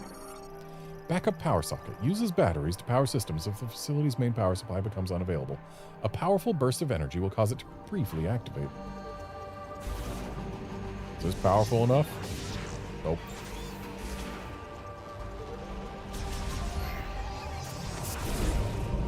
But that's powerful enough. And what did that accomplish? Oh, I see what we're supposed to do. I get it. I understand. Understanding has been reached.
Where are the mecha rats going this time?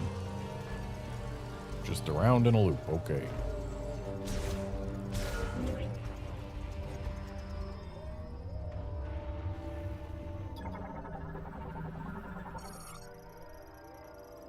Its internal circuitry appears to be defective, rendering it immobile. Lock unit explosive. Can be removed only with explosives or by a powerful blast wave.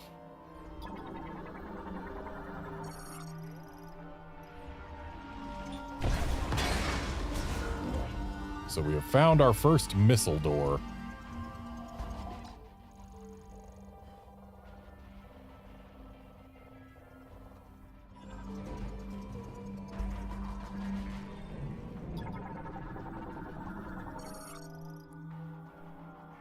Assembly line stage 2 currently offline. So is this stage 1? Yep. And what's this? Robot arm of the Viola assembly line offline. So here we got stage 3. So stage 1, they get a chassis. Stage 2, they rotate the chassis and remove these little pedal-looking things? Feels like stage 3 has less than stage 2 did. But then stage 4, they're back. And it's got another thingy on it. Stage 5, we get the wheels.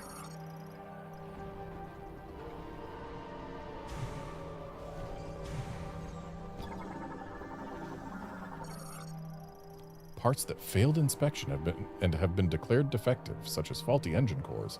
The area is cleared intermittently.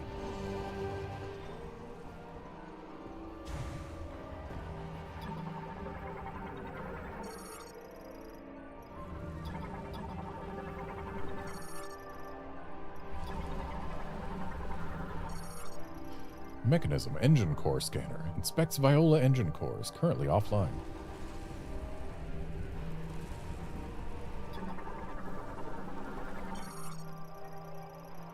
Maintenance tank system currently in startup sequence. Battery charge at 70%. Once startup completes, it will begin autonomous work.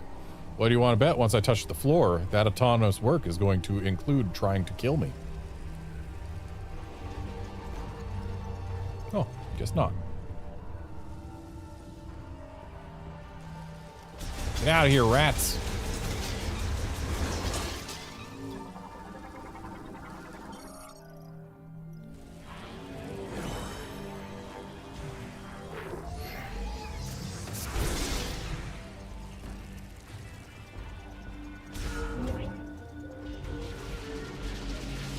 Well, that seems problematic.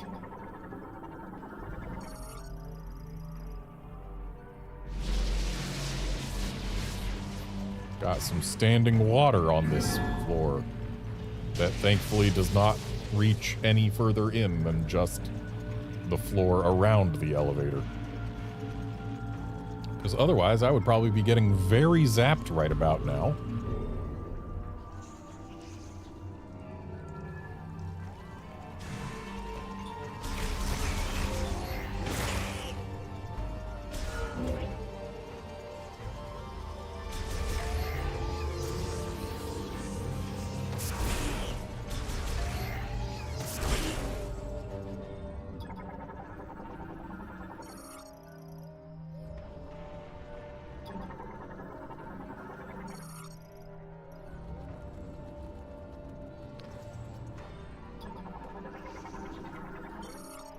Leborn magnetic track, traversal system that utilizes magnetic adhesion.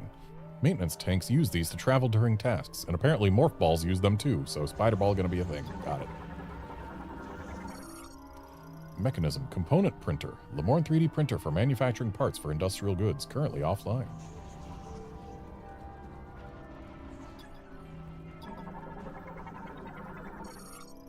Manufacturing floor to elevator to power core. Manufacturing floor to Tower 1 generator. Well, I imagine we need the generator online.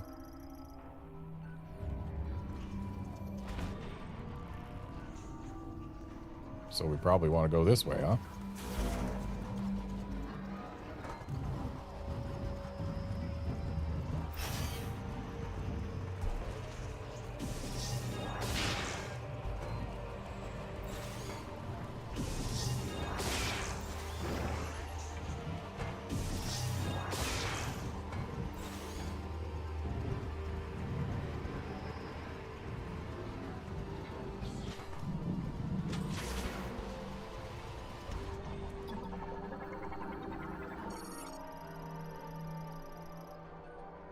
Mechanism. Lightning antenna. Harvests lightning strikes and conducts them to the facility's electrical systems. Deploys automatically once both of its cable spools have been released. Spool of anchor cable. Locked by the nearby bomb slot. Deploys when both spools are released and the lightning antenna is in position. Lightning absorption generator. Manages the collection of electricity from lightning strikes and routes that energy for use inside of the tower. Currently offline.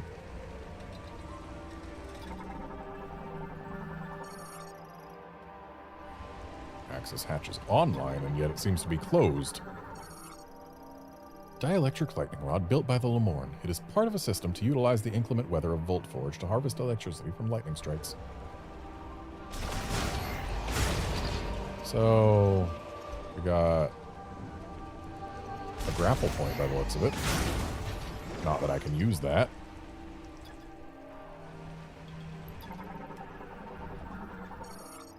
Grapple point, an insulated secure fixture for attaching a wire, used by maintenance tanks to avoid electric shocks.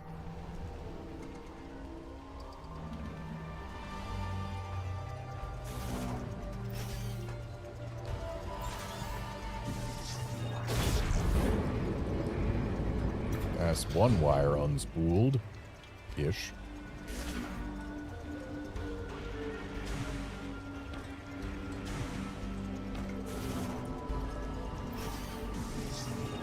And 2 wires released.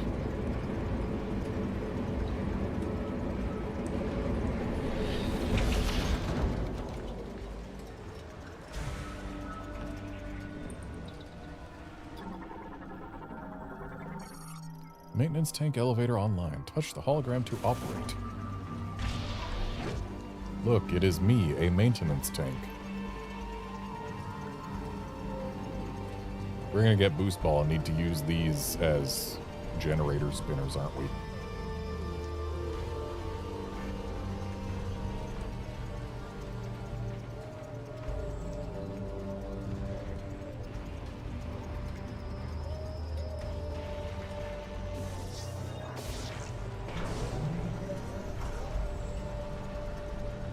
Or are we gonna use those to hide from electric charges that are gonna shoot down this path?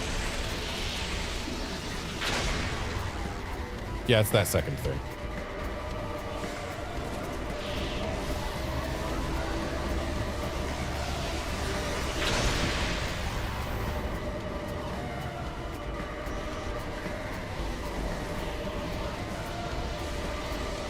Probably could have made it to the second one.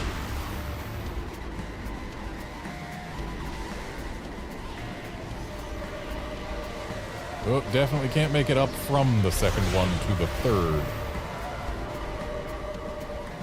In just one go.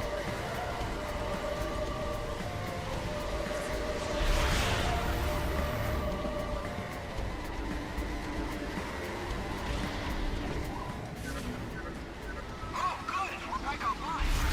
The facility's power has been restored. Once you return to the top floor, we'll get a nice time. So we cannot walk on this. I was thinking of going out there and seeing what those floating machines were. Oh, hey, there's some over here. Throttles and conditions the high voltage electricity discharged by the lightning antenna and routes it for use inside the tower. Online and operational. Okay, where I can scan you. I must know what you are. Flight drone. Flying mechanoids produced as an experiment by the Vehicle Factory's administration AI. They're controlled by a separate management unit. Equipped with an enhanced iteration of the scanner drone anti-gravity engine, Flight drones have extensive movement freedom, even at high speeds. They lack independence, with all behavior directed by a separate control unit. They are unarmed and able to remain in operation as long as they stay in areas where electricity can be freely absorbed.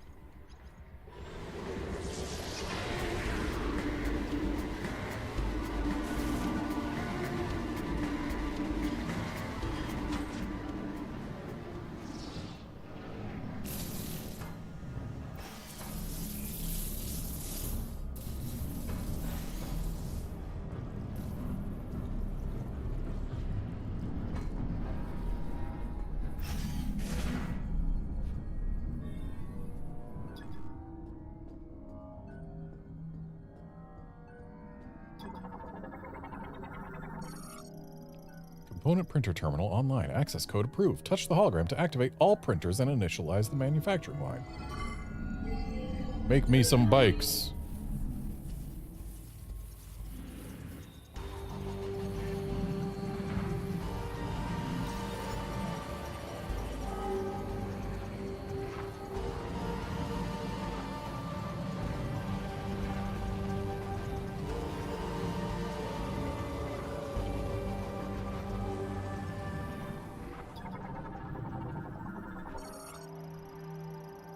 Metals are molecularized and instantly bonded to build each part, layer by layer, to match the provided 3D data. After inspection, parts are moved to the next stage of manufacturing.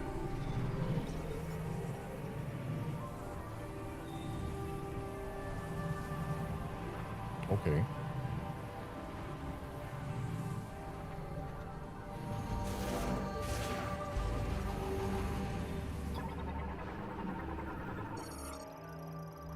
Lamorne Wireless Power Connector distributes electrical energy from power cells to the component printers. Use caution near high voltage currents and electrical arcs.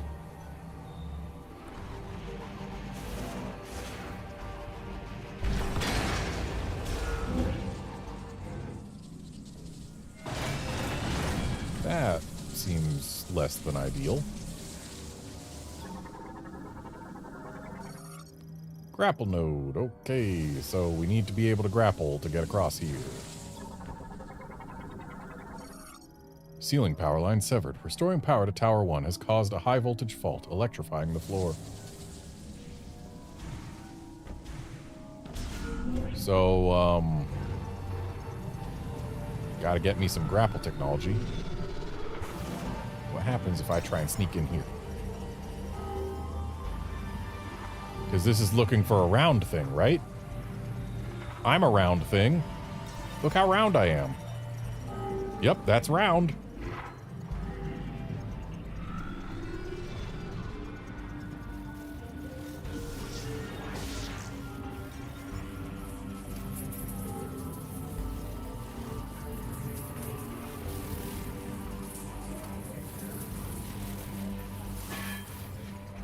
Almost made it through untouched.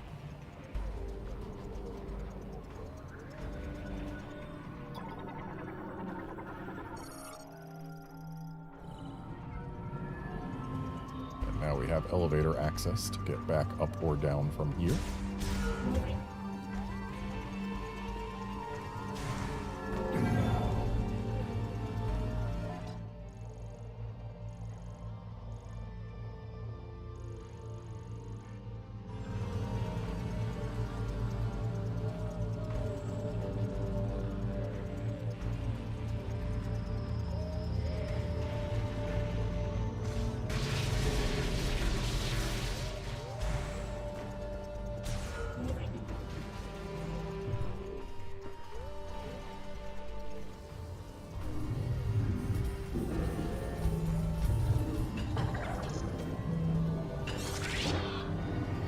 And now the tanks are mad. Autonomous mobile drone responsible for performing maintenance within the facility. Its welding beam can also be used against intruders. Automatically maintains, manages, and repairs all devices and equipment developed by the Lamorne technicians in the machine era. These drones also function as a security force. If unauthorized individuals are detected in the facility, these drones are permitted to engage and eliminate intruders with their welding beam. Larger and smaller types have been developed to help carry out their various responsibilities. I wonder, once we get the Viola suit, is it going to make these guys treat us as friendly? Or are they still going to be upset with our existence?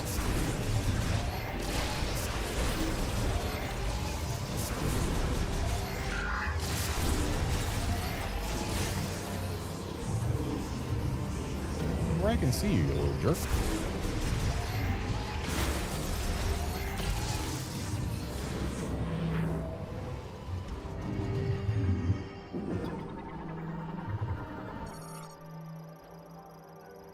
Large robot arm linked to the inspection scanner. Engine cores that pass inspection are moved to the assembly line. Those that fail are placed with other defective components. Viola engine core inspection scanner. Green lights indicate it has passed, while red indicates failure. Cores are moved immediately after a verdict is received.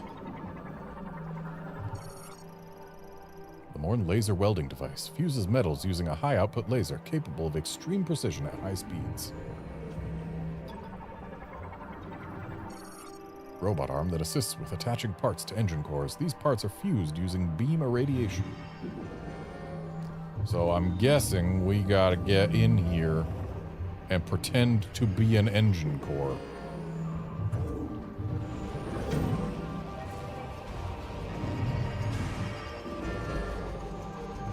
But I appear to be guessing incorrectly. Ah, we've got to do the remote psychic bombing.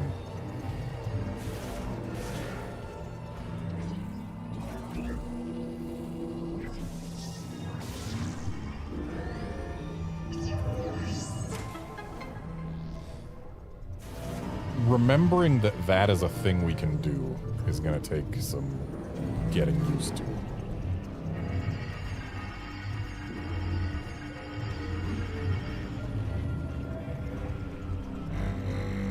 Oh no, I failed.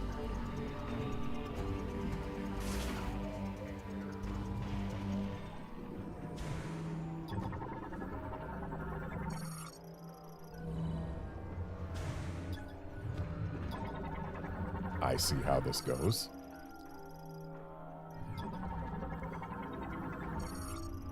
Plate platform transports an assembled Viola to the next stage of production. So yeah, we gotta use them as laser blocks to get through. So this stage, they attack the fronty bit. And at this stage, they attach the backy bit. Oh, we gotta go under, I see.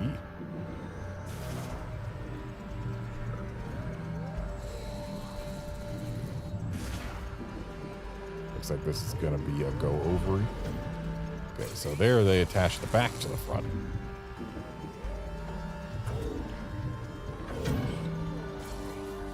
Nifty. Hey fellas, don't mind me.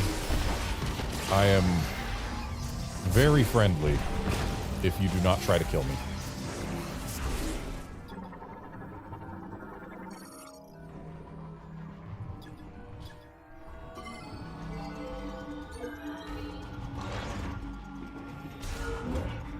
And this way we can get back there without needing to go through the assembly line. Got it.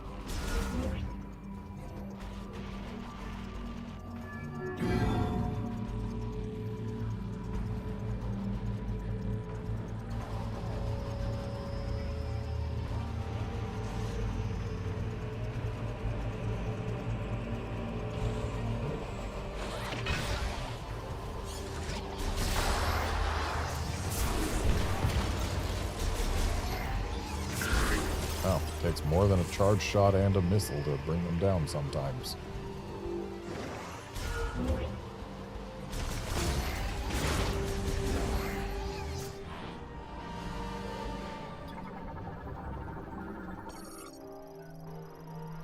Emergency decompression cap for the ion collection cylinder, made to withstand extremely high pressures.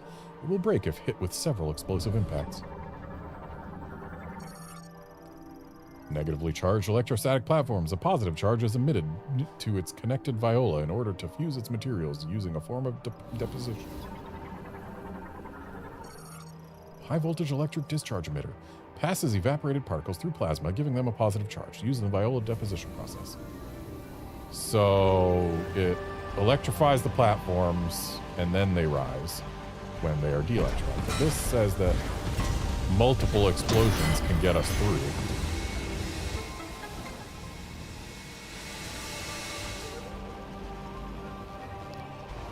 I see we've got a half pipe for boost ball use, but we don't have a boost ball yet. So I guess we gotta wait for this to get electrified. Then when it's done being electrified, jump on it.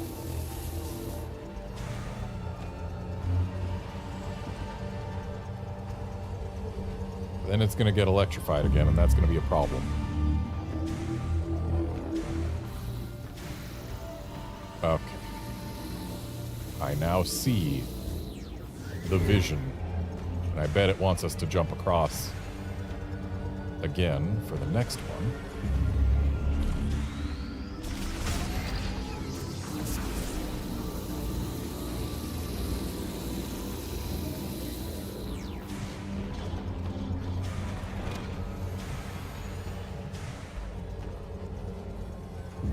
There's nowhere to hide on this set.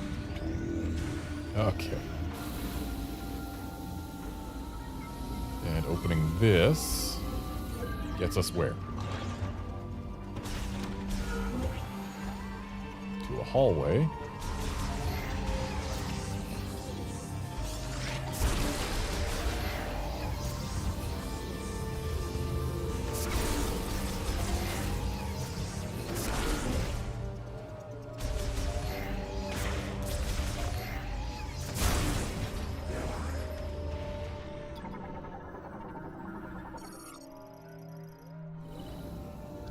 Now we've got an elevator to get back up here from the bottom, I assume.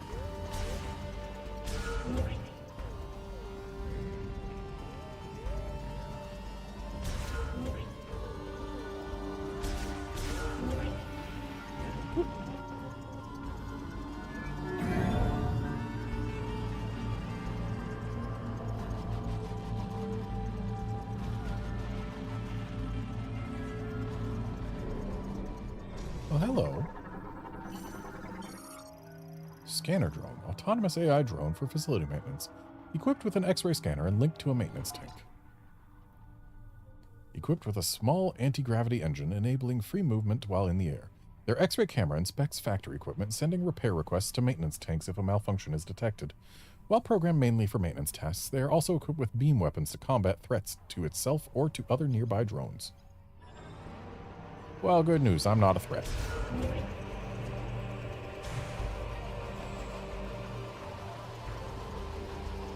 I bet we can print us a new suit right now.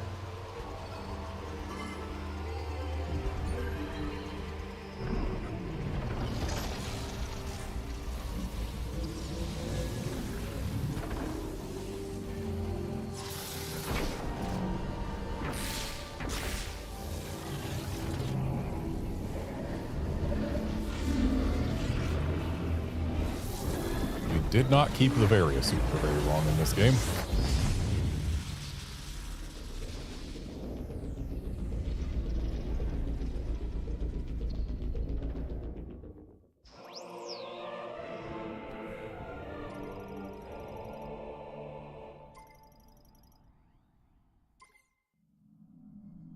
I feel like the Viola suit could use something to break up the solid black in the middle. And also, while I do want to get my Viola, it's actually time for me to call this a stream. So I'm going to go ahead and save now. So thanks, folks, for dropping by to watch and chat and all of that. And I will be back tomorrow to start riding a motorcycle. See you then, friends.